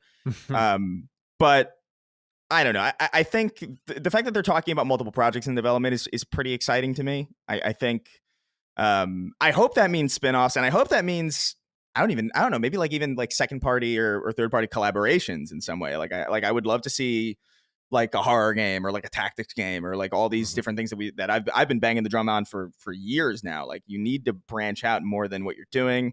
You need to spend time with more characters than just Chief, please. Like, Chief is great, but he's like a symbol to me. Like, he's not like a character. And I thought, actually, to 343's credit, Halo Wars 2 I thought was great, like from a story perspective. I thought they really nailed it with that. I like that new Spartan and that new AI. I thought I would have been happy if those were the new characters going forward, quite frankly. And I say that as like a fan of the old series over anything else. But I think they are going to do like a top to bottom remake of Combat Evolved. I would be interested to see how they handle that, if they're going to do a 1-to-1, or if they're going to do more of like a Final Fantasy VII remake type thing, where they're going to base it very heavily on the original game, but like take it in their own direction in some way. I think I would prefer that, to be honest with you. Like, we've already had Combat Evolved remastered. Like, I don't need another 1-to-1. Twice, if you really include the Master Chief collection. Like, it's very readily available, and I really hope. It's funny, I'm about to eat my own words. Like, I really hope they're not going down the route I was critiquing PlayStation for the last 2 weeks of like, hey, this easily readily available thing, it's basically the same thing, but we're like selling it to you again. Like, I hope they do take some creative liberties and kind of like expanding exploration further, because that's really what I loved about Combat Evolved. Like, the levels were so big and open-ended and spacious, and that like led to like, it was really cool on Assault in the Control Room to like get into that area where there's like tanks shooting at each other, and you can get one of those or get the rocket launcher, and it's like, it was an exciting suite of options, and I'd love to see them get to that kind of design and expand upon it further with more player options, that sort of thing. So I'm with you on that. Like, I hope it's not just kind of simple 1-to-1. I'll love it because I love Combat Evolved, but it'll definitely be a little underwhelming because it'll be like their third time giving us Combat Evolved when you think about it, from 343. I mean, or now Halo Studios. I just want them to branch out a little bit more. Like, I think they're in between a rock and a hard place, because I know that there's fans of this franchise that have been around a long time, that they want this kind of classic thing to be really, really faithful, and I totally get that. But I think at this point, I've been disappointed so many times by the studio. I just kind of want them to do fucking whatever. Like, make a, I don't care, make a hack and slash. I could give a fuck at this point. Like, just make it good. Like, Spartan Assault. Do Spartan Assault sequel. Maybe not. But I think, I think it's cool. I think it's going to look great. I just want them to be a little bit more bold with it, I guess. Which I understand they might be a little concerned about doing that if that was kind of their philosophy with Halo 4. Halo 4 was very bold. We're going to change the art and we're going to change everything. And it's like, that was a bit too much. But I don't think people aren't hungry for change. I think people would be really excited at a reimagined Combat Evolved with all new kinds of features and all like a reworked level layout. And as long as you follow the general kind of story of the original, I almost think of it like, in some ways, like Dead Space remake, where it's like, you don't necessarily have to change too much, but you got to like maybe add some stuff. Like that game added like side quests and stuff, and like added a little bit more depth to it, and streamlined it, and made it just a little bit more modern. I think that could be great. But at the same time, am I hungry for Combat Evolved Anniversary or like a new Combat Evolved? Not really. So I don't really know. Like, I just want to see if they can deliver, I guess. What about you, Kyle? Like, how hungry are you for what kind of Halo they're making? Like, what entices you more, like a Combat Evolved remake, remaster, or is it a new mainline game? Because the thing is, like, I'm more fascinated by the mainline game because I'm like, what do you do? Yeah. Like, I'm of the mindset you just got to start over, but like, I don't know if that's really something they want to do because I'm just so lost on where the Halo story really wants to go. Like, I know where you pick it up from Infinite, but like, if there's a report here, I'll read it real quickly. From Insider Gaming talking about what Rebs Gaming had reported that there was an Infinite 2 and now there's not anymore. I'll just read the full article. 343, now Halo Studios is working on a sequel to Halo Infinite according to a new claim. Halo Infinite 2 was in development before it was ultimately canceled, which is, by the way, a funny working title, Infinite 2. as if the name itself should not suggest that there's more iterations or DLC or something like that. But Rebs Gaming, who's been at the forefront of Halo coverage, said that Infinite 2 was in development on the Slipspace engine that was developed for the first Halo Infinite game. Development, he said, continued until a leadership change in late 2022, where the decision was made to move the franchise to Unreal Engine 5. That led to the cancellation of Halo Infinite 2 on Slipspace.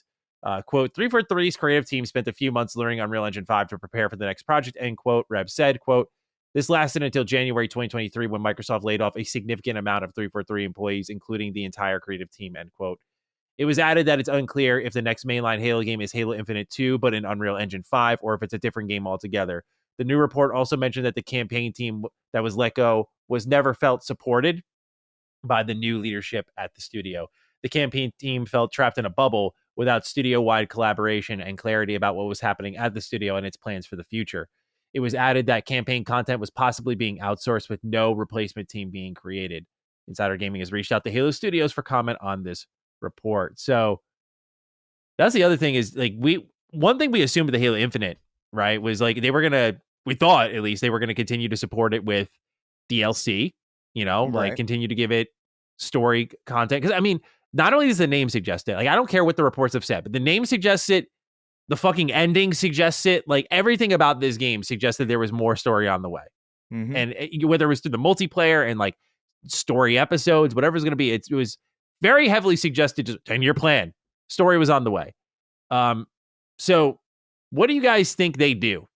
Do you think they pick up from here? Do you think they leave it as is? Like, do you reboot? Do you effectively restart the series? Because now you're really stepping on Bungie toes. Now you're really like, okay, we're restarting what Halo is from the ground up. Is it, in a matter of speaking, sometimes I wonder when I go down that rabbit hole, I'm like, is it too late? Like it's, you kind of like, even if they made a excellent Halo game, I don't know if people would just be so willing to accept it by who's making it. But what do you guys think of this? Do you think with Halo Infinite 2 and the details here and the lack of focus on story, that this is troubling news potentially for whatever's coming next for Halo? Because, Chris, you said it. I think it's such a great point, is that Halo's like one of the last first-person shooters that just, like, it cares, like, its story matters so much to the community. Like, if you it's one of the few multiplayer games where you like fuck up the story, like it's not going to have the legs for it, right? So, what do you think about this development here? Man, I God. I feel like there's so much. I'll put it this way. I think the story of the Halo universe right now is just so fragmented and so disjointed and so confusing as like a Halo. I saw some recently, like they posted like a story, like about. It was like a short story. It was like meant to be a piece of lore about like, oh, the Banished are capturing humans and making their own Spartans. It's like, what the fuck is going on? That's insane. Like, that's not even like interesting or cool. Like, that's just like the 343 has this weird obsession with Spartans to the point where like I think it's like it weirdly clouds them in a lot of ways. Like, I don't understand why the obvious layup of like an ODST 2 wasn't done, or like, oh wait, no, I know they did it in a book. Oh yeah, everyone saw that. Yeah, they did it. They did it in a book where they spoiler alert, they kill the rookie in the book. Like, it was like, okay, cool. I don't know, man. I think at this point, I might be in the minority. I don't actually know how the broader community feels, but I would kind of just want them to start over at this point. Like, it's been so long. Like, you're not really in a position to continue what's gone on, because Halo 4 was about, okay, well, the Forerunners and the Prometheans and all this stuff, and Cortana dies, and then Master Chief is sad, and then 5 comes out, and it's like, oh, Cortana's alive and evil, actually. Mm-hmm. And she's the main threat, and then, like, Halo Wars 2 comes out, and everybody likes it, and it's like, oh, people like that better than what we were doing. Let's, like, make the next mainline game based on that, because, like, the thing before was not working. So, the Prometheans, don't worry about them. They're gone. Like, they're God, don't worry about them. Are they God? Like, who knows? I don't know what the situation with that is. I'm sure the answer to that is in a book or a comic or like the description of a YouTube video somewhere. Like, I'm sure Hidden Xperia or like one of the other My Name is Bife equivalents of the Halo community can fill me in on that. But shout out to Bife. But like, I have no fucking idea what's going on. And I don't even know if they know, quite frankly. I wouldn't be surprised if they're, working on the script for Halo Infinite 2 or whatever, and they're like, wait, what's going on with this? And everybody's like, I don't know. Do you know what's going on with the Prometheans? What was the last time we talked about it? I think it was in that book. It just seems like really convoluted. And I feel like at this point, your best bet is to kind of, you know what, let's just do a reset. And if you don't want to do a hard reset, I think a really dope idea. There's another game that kind of did this, and I'm blanking on the name, or like another series that did this, where they just reset to a point where like they just like ignored. They went God back of to War, like kinda, a little bit. I wish I had it yesterday, and it was like such a layup. I was like, oh, it's such an obvious comparison. Dragon But, Age also kind of, they just like leaned on their books heavily, books and comics to like carry what happened between Inquisition and Veilguard, like a lot. Yeah, I think that might be cool. It could be cool to be like, hey, we're picking up from Halo 3. It would be somewhat of an admission that 343 didn't work, but that's kind of already implicitly I bet you're implied. thinking of Mass Effect. Where they're kind of like working it back, where they're almost ignoring what happened in Andromeda by bringing back Shepard, and then like they're having elements of Andromeda play into this new one clearly, Right. but like not fully. Yeah. They're like, we're going after Mass Effect 3 now, this time for sure. Like what I'm saying is that either a full reboot or a partial reboot, I think makes sense. Like, listen, continue after Halo 3, because like I do feel this way. If they are planning on like making the entire trilogy again, I'm really confident that they can make a great Halo Combat Evolved remake. Halo 2 is big shoes to fill for a number of reasons. Like, Halo 2, I think, is a very difficult game to top still.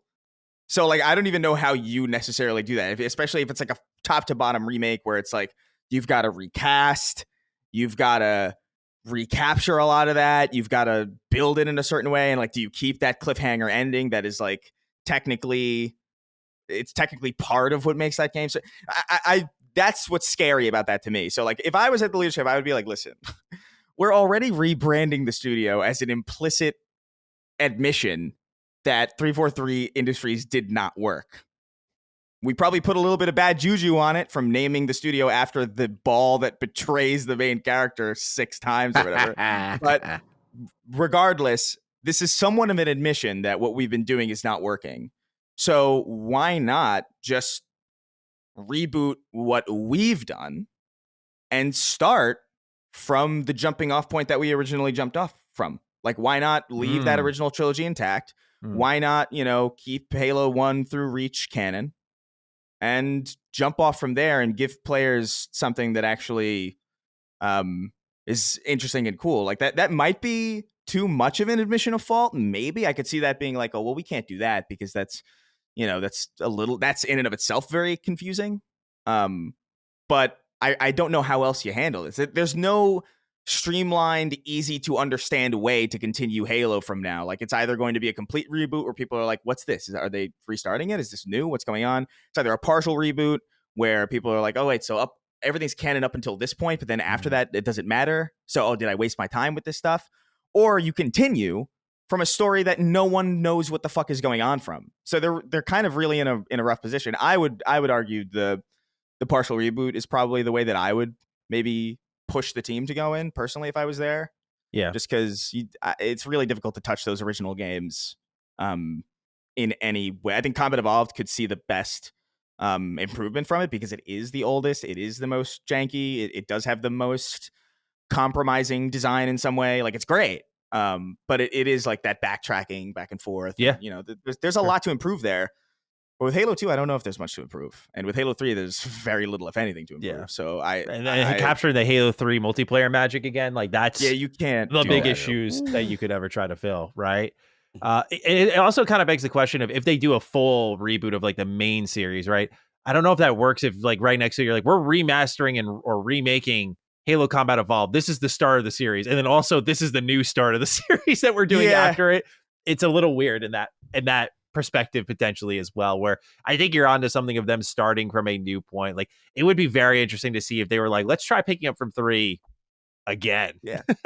Let's see where that goes. Just, do make Halo 4 but make it with do Roman numerals instead or something. I don't know, just be like, that one don't worry about that one. Don't worry about that. Halo 5 Guardians, what's that? What do you mean? That was a dream. I really don't know how it's a rough situation to be. I do not envy them, but at the same time, it's almost like doubling down on them is such a baffling choice to me. Like, I know it's like Kiki Wolfkill's gone, Bonnie Ross is gone. Like, I know a lot of the, if you will, bad actors that people would say like destroyed Halo over this last 10 years are gone, and that's what's renewed some people's faith in it. Like, which I get and I understand, I respect. That's why I started to believe in BioWare again. Like, some of the hiring they're making, like bringing in particular writers and staff for that team, I was like, okay, this is a different feel, even if it's the same BioWare that to many people that they hate. But I don't know, like when you're just doubling down on this team, it's just like that doesn't effectively set up a great resetting point. If you're like opening it up with a new team, it's like a literal new team, I mean, by the way, then it's like this moment of like, okay, like we can really take this anywhere. I think they need to ask themselves tougher questions. Like, they've already attached themselves again to Chief with this new announcement. And I kind of look at it as like, one of the best things you can do, like I think of it a bit like Star Wars. The best thing Star Wars can do right now is get far away from the Skywalkers, get far away from it and do something else, recreate a magic. I think getting away from Chief for a little bit and letting maybe the remakes serve as that sort of void that you can fill.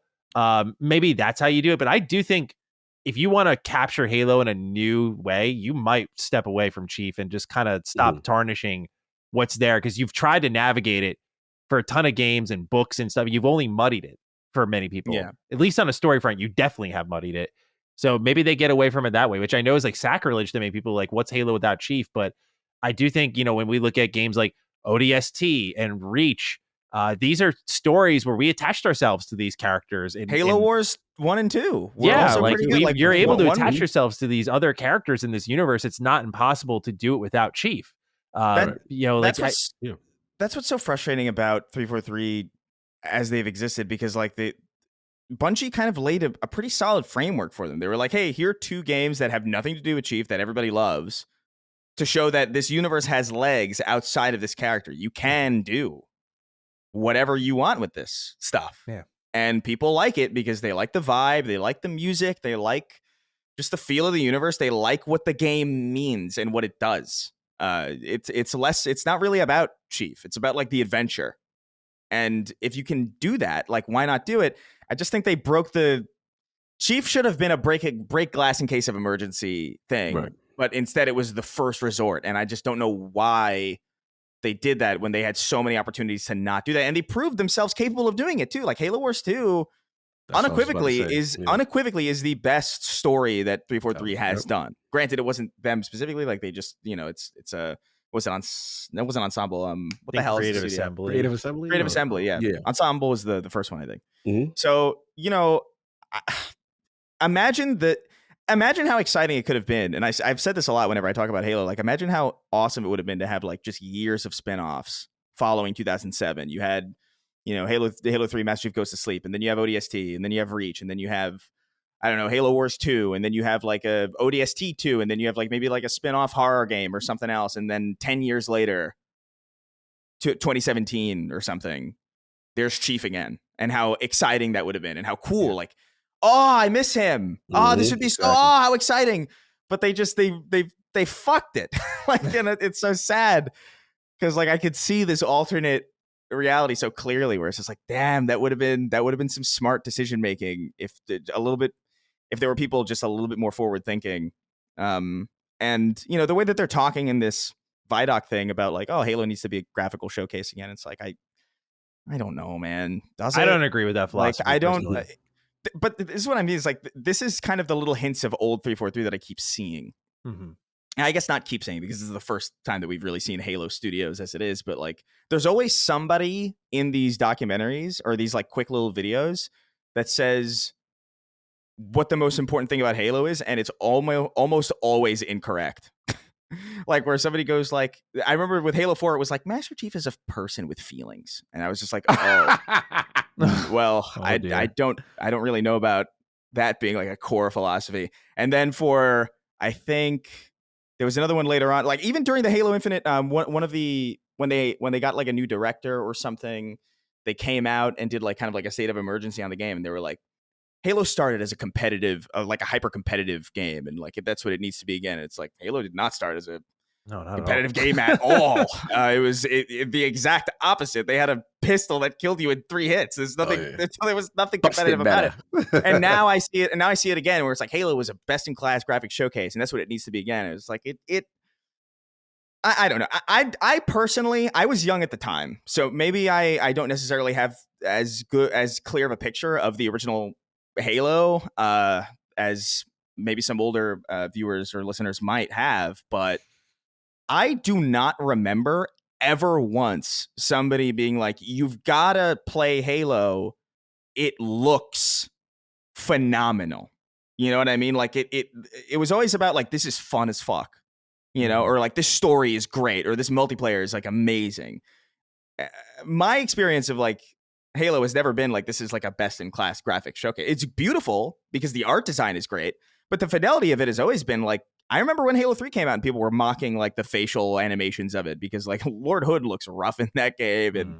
And like, I remember Gears of War was the graphical showcase. Yeah. Correct. And that was the game that people were like, yo, you've got to look at this. This looks unreal. And I remember at the time looking at it, like, I remember at the time playing Gears of War and being like, this looks fucking unbelievable. And by the way, still holds up remarkably well. I'm not even talking about like the Ultimate Edition. Like that original game is surprisingly good looking still. So I don't know if that's, I don't know. Maybe I'm misremembering the impact. You're right. I could give you some OG perspective. Tell me. No, that's literally what it was. I mean, I remember it was called a killer app. That's what I learned what the term killer app was. I didn't know what that meant. Yeah. And they were like, this is a killer app for the console, Microsoft, jumping into the space. You got to play this Halo thing. But it was the transition of, this is the first like console first person shooter, and it just feels so good. And I think what ended up happening was, when I played it, we were like, yo, look how you throw the grenade and they move out the way and they react. We're like, yo, the AI is crazy. You know what I'm saying? Like, we've never seen a game. Usually enemies were just stupid. I say they just wait for you to shoot them, and that was it. So yeah, it was for its time. It was always about the gameplay. And then the tack on was like, oh, wow, you could do this multiplayer thing. We can system link TVs and play against it. What? Like, that's really what it was. Pure gameplay, physics, AI in this amazing sandbox. The art design was cool, but yeah, to your point, like, it was never like this, oh my God, like this is the best graphical thing we ever see. Like Gears was that. I'll never forget seeing the Mad World trailer, and then I remember I'm like, man, this is just beautiful. This is the next level of graphical fidelity kind of thing. Yeah.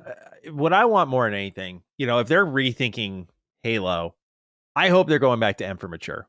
I've me been too. over fucking T for teen Halo and this neutering of Halo, like Infinite's most annoying thing that I couldn't show because I remember people were like super guarded about spoilers of any kind with Infinite. Like I remember I had to like blur out text for anyone talking. Like I was like that level of protective of stuff that normally I'm like, you're fine. But I remember in Halo Infinite, like you would find dead Spartans and they'd be like resting there. And like, I don't even remember if there was like blood or anything. And I was just like, I think to me, like one of the most defining They all had gaming heart moments for attacks. me as a kid was, I think Chris know where I'm going with this, is 343 Guilty Spark in Combat Evolved, just like walking into the first encounter with the Flood, and you're like, what happened here? And all you're finding is pools of blood coating the walls, and you're like, this is worse than anything I've done in this game. I've destroyed everyone in this game, and this looks worse than that. And it was such an effective usage of blood that you see throughout the game, of art. Again, like coating these walls, like dead bodies everywhere. Like, what the fuck happened? Like, and then the Flood shows up, these like half baked humans. You're like, oh my god, like that sense of violence and horror has been missing from Halo for extremely. It's been too clean. Is what I would look at it as. And them talking about like fidelity and pretty, I'm like, no, like you got to make it. It's not like a brutal. It's not like Gears. I'm chainsawing people in half, but it is a violent, bloody world. It's a sad world in some cases too, and I feel like they've been missing that for a while. That was like the big drawback for me with Infinite. Is like you got to stop. I think a lot of developers are wisening up to it, but we went through this stretch where a lot of them were like, well, M for mature would make the game better, but we could reach more people with T for teen. And I think what they forget is like when I was a kid, I played the Xbox official magazine demo for Halo Combat Evolved, and I loved it. It was the silent photographer mission. I was like, this is incredible. And I had my brother wanted to get Halo 2, so my mom went out and bought it for us. Like I don't know where we got into this world where all of a sudden parents don't exist that buy their kids M for mature games. At least I lived in that house. Many of my friends lived in that household where like it was like, you're not going to go out to a party and have your first drink. You're going to have your drink in this house here. Like that's kind of the energy it carries. So I hope that we stop this whole, well, we can get in more consumers if it's T for teen. It's like you had 20 million players for Halo Infinite. You now have like 10,000 if you're lucky. So it's not working out as far as I'm concerned. It's design choices. It's creative choices. Beyond that, it's like, okay, they make a good Halo game. Can we trust them to monetize it fairly? There was a lot of problems with the monetization of the Infinite shop because you could feel the desperation kicking in. It's the creative decision of like, we're going to launch without Forge, which I'm like, what are you doing? Yeah. Like, that's a horrible choice. That needs to happen. Like, you need, even if you have to wait a while, that it needs to be at least in spitting distance. That was worth the delay, I think. It made such a difference in the content they got. The second they did, a turnaround happened on the public opinion. Content was coming out steadily. They then changed the seasonal format, and there's like not much coming out for it. But there was that stretch where you went, see what Forge does. Like, they're using a ton of new maps and all that stuff. That's great. Yeah. But that's, again, it was a huge mistake to like, it's co-op. It sucks, but co-op I can live with. Forge, though, is like such a heartbeat of what makes Halo. It's like Bethesda Game Studios not doing mods. It's like, what? Or we're not doing our mod pack for like 3 years. What? For a live service game that lives and dies by the amount of content that is in it, Forge needed to be a priority. It's just, there's no question about that. I think, but no, you touch on something that's like I hadn't even really considered, but like, because it's lower on the totem pole of the things that I think is wrong with it. But yeah, totally. Like I miss M for mature in these games. I miss going down like hallways, like Forerunner hallways that are just caked in like blue, like neon blood. Like I thought that was one of the most striking visuals for me. Like when I first played the original Combat Evolved, was just like the blue blood like staining the grass and the walls. I remember just being like, this is sick as hell. This looks so nice. Yeah. And I remember specifically even just some of the body horror stuff in Halo 2 and 3, like I remember specifically there's I think in the level Floodgate or whatever, like you walk into like this facility or whatever, and you see this Marine and like a flood form just grabs him and he's like contorting, he's like breaking, and he's like, he's getting fucked up, and you have to watch it. Like you have to see it, then you have to put him out of his misery. And it's like, this is brutal.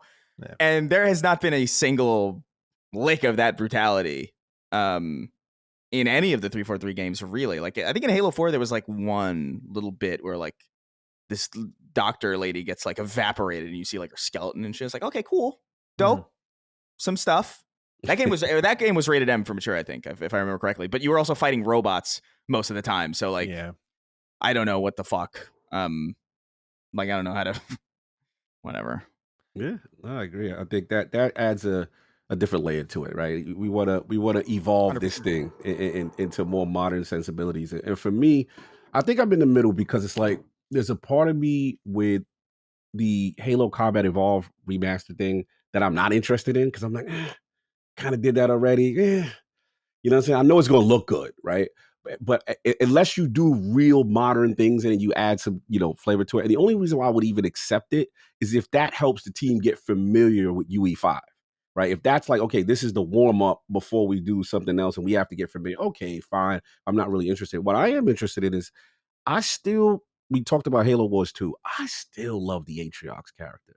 I still think there's just so much potential there. And what I liked is the vulnerability that there was something stronger than Spartans in that, let's be real, you play Infinite, Chief was getting worked.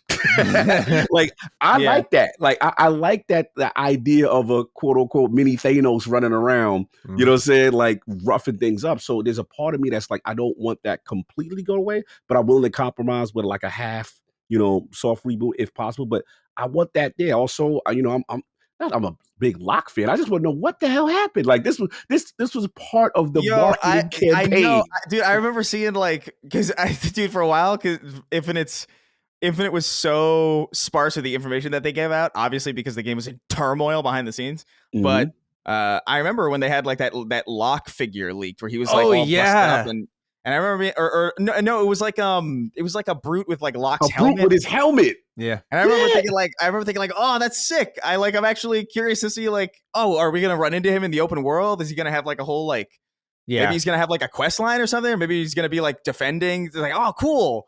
Yeah. Nothing. Bro, it's so brutal because look, I was at E3 for the Halo 5 reveal.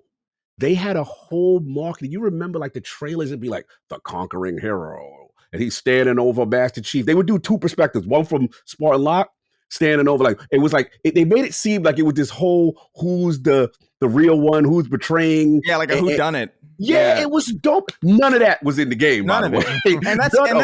And that's ultimately the issue that I have with, like, I guess Microsoft's handling of the Halo IP. And I don't know how much of it is Microsoft, how much of it is 343, how much of it is the long leash that they've been given, how much of it is specific creative decisions by people at that studio. But like so much of the marketing has just been straight up lies. Like it's just not been real at all. It's just like, hey, Master Chief's wandering around the desert in like a fucking poncho or whatever. It's like, oh, okay, weird. It's like, that's kind of interesting. And then like the thing pops up and you're like, oh my God, is that this character from the book? No, it's just a fucking random new thing. Also no poncho. It's like, okay, well, what the fuck? Oh, but there's another character and it's like a whole, it's like a whodunit type thing. It's like, just kidding. They actually resolve it like really quick after a really stupid drunk fight. That is the most embarrassing thing I think I've seen ever. And Cortana's back and like, there's a fucking brute over there. Like, look at what that brute's doing. Look what that brute's doing over there in isometric land. Let's bring him over. Like, fucking, it's like, oh my God, what the fuck are you doing? Yeah, there's so many threads, man. I'm sorry, continue. No, and then with Infinite, with like all the marketing about like, oh, here's all these characters that are going to be returning, and it's just like none of them are in the game, and it's like they have like those audio logs, and I think does one of them mention Locke or something like that? I think so. Yeah, I think he's mentioned it, so he's in the game, I guess, in fucking an MP3. But like, it's so, I don't know, like I can't. I understand that this is not the same 343 that existed before. I understand that like this is brand new leadership. I even understand like, dude, Pierre Hintz or Heinz, or I'm not sure how to pronounce his name. This dude is like the real deal in a lot of ways. Like he really like, I think he was pretty instrumental in getting the Master Chief Collection back to like a really great place. So he definitely cares about like the legacy of the series, and I think that's like a good person to have on hand. I know that Chris Matthews, this new guy, was heavily praised by Marcus Leto, who was like the OG, like he created, I think, the Chief and like a bunch of it. He was like a big art director, and I think he directed Halo Reach, I think. So that's good. I mean, that's good signs, but like the ultimate reality is like I cannot trust anything that comes out of the studio until it comes out, but until it's come out and has been out for a while at this point, because what's to say? Who's to say that, like, okay, the story ends on a cliffhanger, whatever they're going to do next, ends on a cliffhanger. Can I even be fucking sure that is going to be followed up on at all? No, I can't. So until they deliver a game that is great beyond a shadow of a doubt, and that has like a healthy lifespan, and that they're supporting well, and that they're supporting responsibly, and that they're monetizing fairly, and that they're delivering on the chapters that they promise for it, it's probably not going to be until like the first DLC or whatever drops for like this next game that they're working on that I'll even remotely be considering being like, okay, you've earned some level of goodwill back. But like, I just, and I don't want to feel that way. Like, I don't want to feel that way. But after, I don't know, man, fool me once, fool me twice, fool me 3 times, fool me 4 times. Like, come on. Mm-hmm. At some point I got to draw a line, and it's not to say that none of this information is good or cool. Right. I think all of this is good. All of this is in the right direction. But I've seen good things before, and I've seen the right direction pitched to me many times. And what I need to see now is follow through. Yeah, execution. I agree completely. Yeah, I don't think anyone wants to champion this more than us. You know, it's definitely like but they got to really deliver, and we'll see if they do. We actually had an interesting question here from Uvala Smack that I wanted to get into. It's more of a broader Xbox question, but I feel like you'll have thoughts on this, Cog. It says, hey guys, you mentioned in the past your appreciation that Microsoft or Phil likes to be transparent, but this can lead to over-communication, over-promising, and under-delivering. Does the Halo Studios announcement fall into this? I can't believe I watched a 6-minute middling Unreal Engine 5 tech demo where they had the caveat that this is not a game. This could have been an email type of day. Ben, thank you, Ben, for writing in. Yeah, like I think this could kind of play into it. I was of the mindset that I think 343, now Halo Studios, should have just gone away. Not like shut down, but like I'm saying, go dark, and even if people don't miss you, just let them forget about you. And they continue to come back out, and in big ways, right? Like we're doing this new season format for Infinite, doing third person mode for Infinite, Halo Studios, new projects. This video, I don't think it was designed to hype consumers big time. It felt more like a hiring post, like, hey, come work. That's the other good thing about Unreal Engine. It's like, it's a more readily available engine. People can even self-teach and learn it and then apply it 343 if they really wanted to. Like, there's just a lot of ways to get into the company now and be impactful, which is a good thing. Hopefully, like Chris said, that they can kind of minimize the contract work there. But Kai, do you view this as over-communicating, over-promising, and potentially setting up under-delivering? Because the worrying part for me, as I mentioned earlier, is the kind of going back to the well of old talking points. We're getting to the root of Halo. I'm like, that's why I bought onto Halo Infinite big time. Like, I was really excited for that one. And it's not like it completely under-delivered. It was just, I was whelmed by the campaign. I did mention that in my review. Like, I was like, yeah, this is solid. Like, it's all right. But like, it was the multiplayer. Whelmed is a good way to put it. Yeah. Like the multiplayer, I was like, oh, this is great. Like, this is where the good stuff lies. And they didn't support it. I was like, well, this fucking game's like a loss in my opinion now. So do you think, Cog, they're doing a little too much here? Over communicating? Should they have stayed quiet for longer? I think the only thing I'm concerned about is under delivering, but I don't necessarily look at the rebrand and then the UE5 thing as something that is like they should have stayed quiet, only because of the fact that there was a lot of concern of like, what is going on, right? Like we saw, remember the layoffs, what was going on. And then from a content drop standpoint, I believe they said the last thing I remember, they were moving away from was it seasons or operations? One of the formats in Halo Infinite as far as content delivery, they were kind of changing that philosophy. And we would get write-ins like, hey, what is going on? We haven't seen Halo at a main showcase. We haven't seen it like updates. Like, what is happening? Is it dead? Or are they going away? So I think this is fair for them to say, look, yes, we are still here. Yes, we are still committed to this franchise. And look, this how I look at them. It's like that deadbeat dad, and you like, you know what I'm saying? It's just like, at the end of the day, it's like, you got to prove it to us, Dad. You got to stop saying you go get milk, but you got to come back and you got to execute.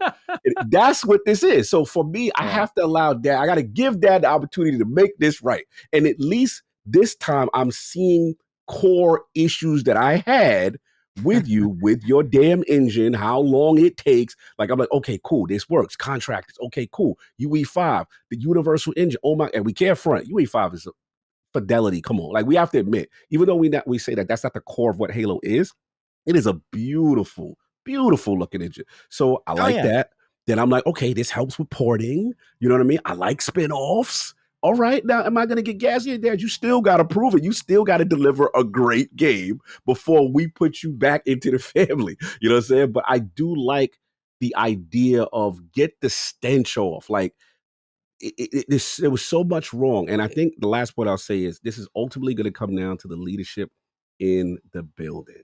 There's so many stories of design directors people don't like, and this one, no, you know what I mean? Hopefully that is what it needs to be addressed so that they can actually deliver a quality game. So we'll see. But I don't look at it as like, yo, they shouldn't have done that. I don't look at it that because nobody knew what the hell they was doing. You know what I'm saying? Like people.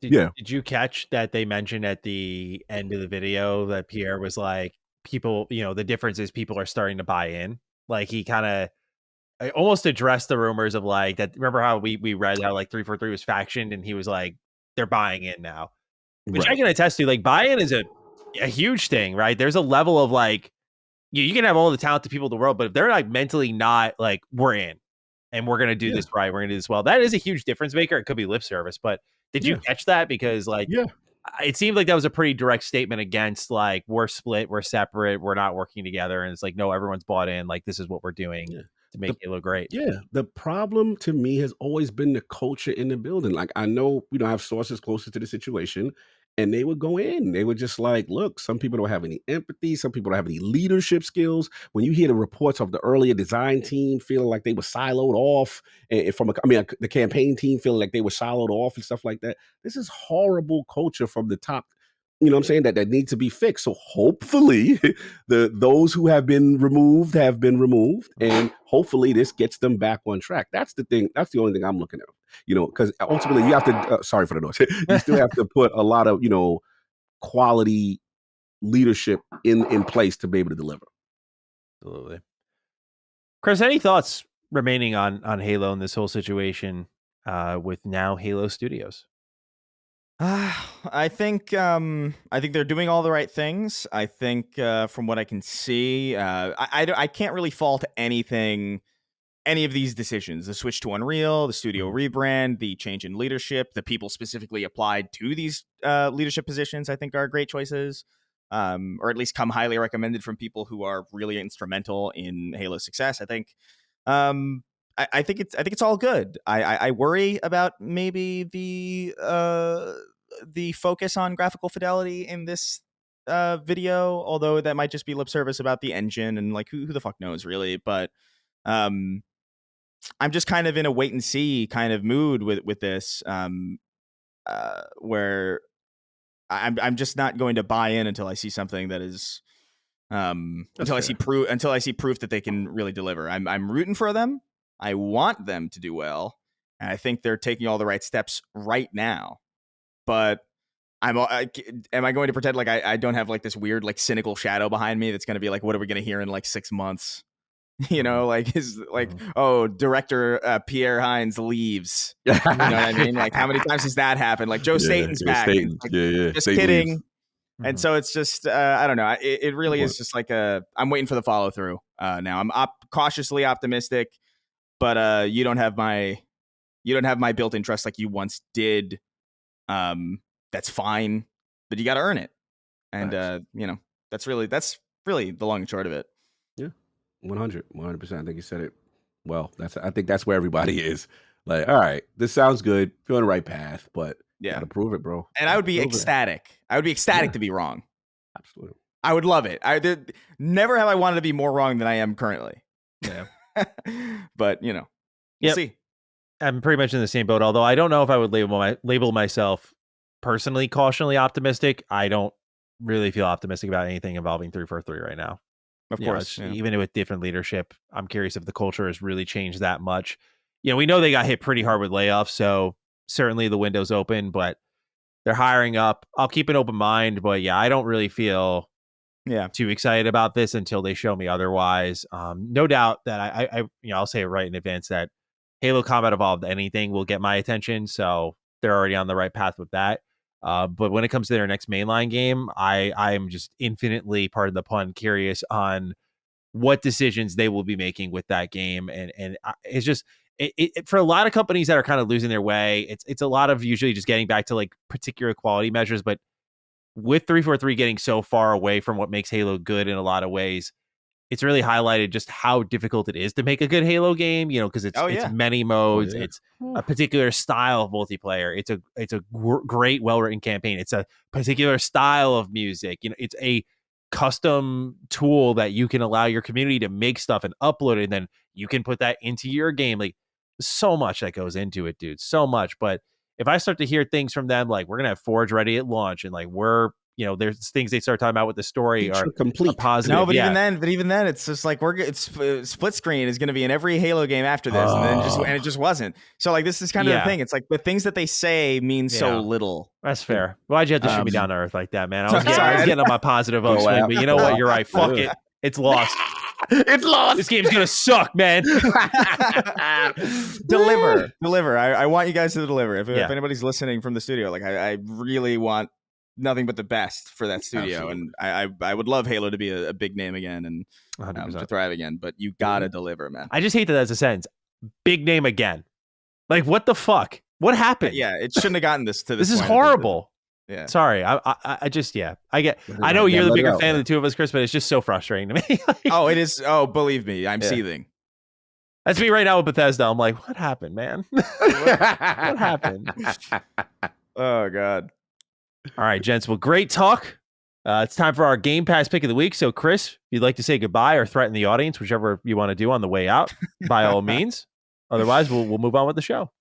Yeah, I'll head out. We're about to record a Snark Tank in I think 20 minutes. So excellent. But I wish I had time to play Sparking Zero before it because it's so good. But, it's so good. Yes, so sir. Good. I'm so happy about it. But thanks for having me on. Bye bye. All right. On to the Game Pass pick of the week we go. All right. Chris out. We're in. Time for our Game Pass pick of the week. Cog, you have us covered. What's going on here, man? It's time to go back to the depths of hell. It is time. That Diablo is out, y'all. That vessel of hatred is out. I got a chance to put a couple hours in. It's obviously been a very busy week for me. It has been. Between finishing Shattered Space and Metaphor. I'm like, damn it, Diablo, you got to come out now.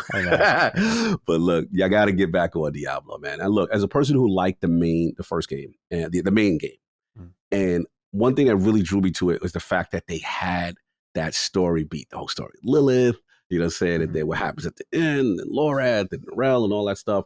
So this is a direct continuation. Like, we are getting I didn't know that. story beats. You start off with a story and what has happened since then and what's going on with Mephisto.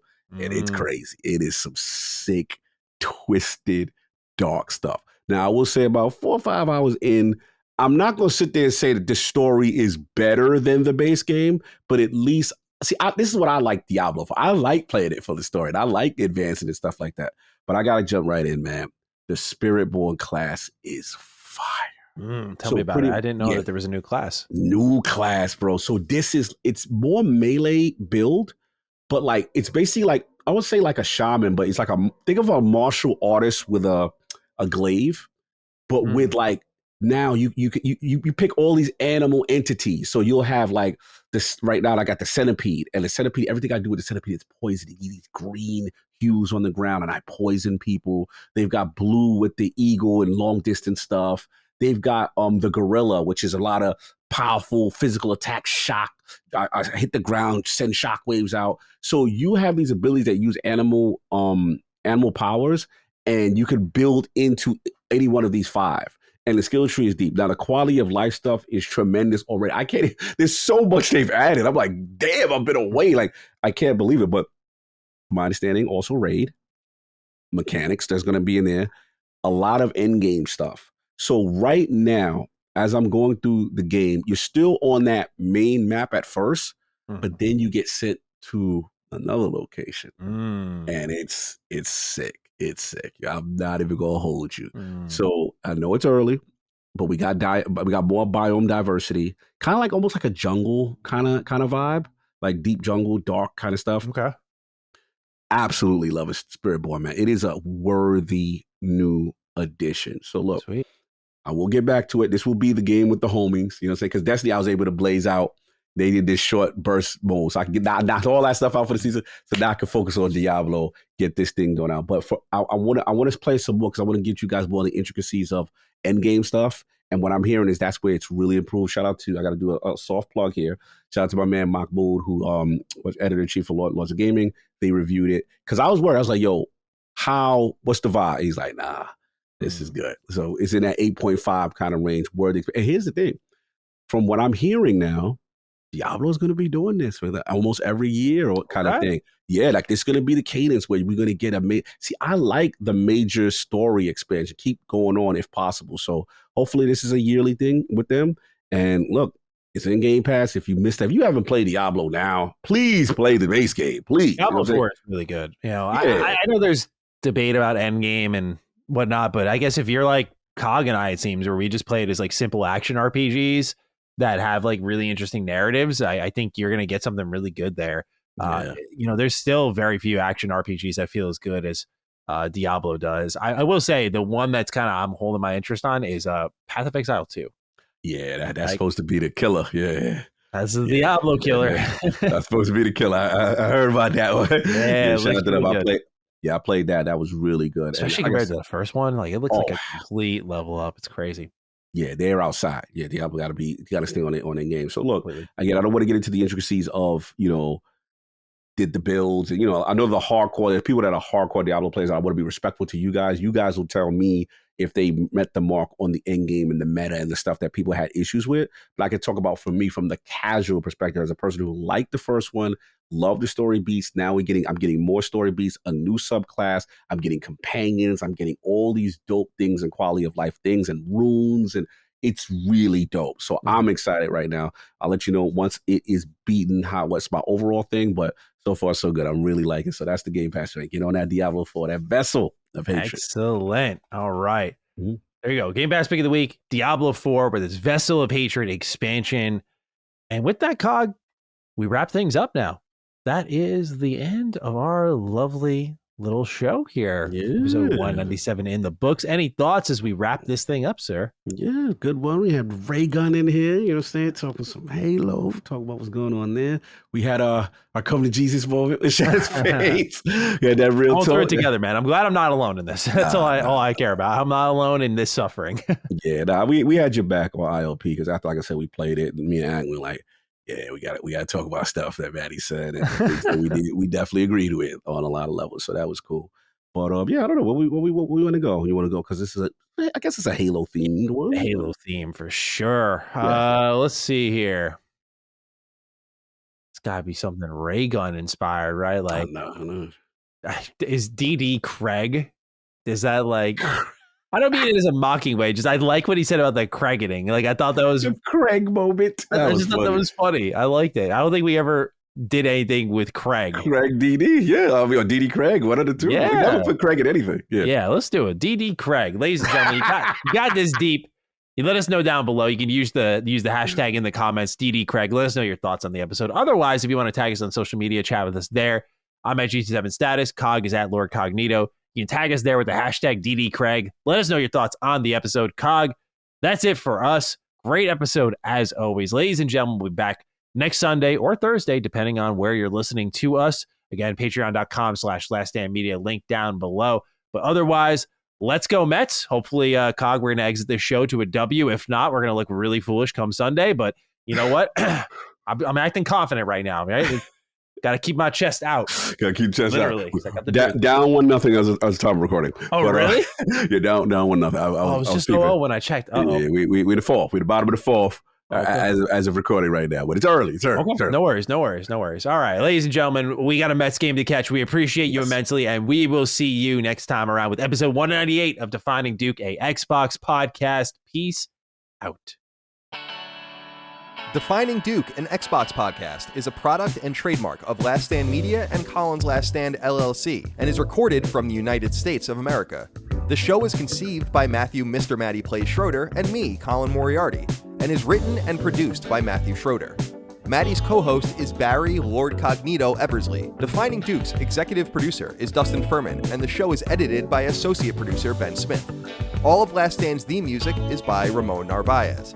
As you know, all of Last Stand Media's shows, including Defining Duke, are fan-funded on Patreon at patreon.com/laststandmedia. The following names are at the producer support level on Patreon, and we're thankful for your kindness and generosity.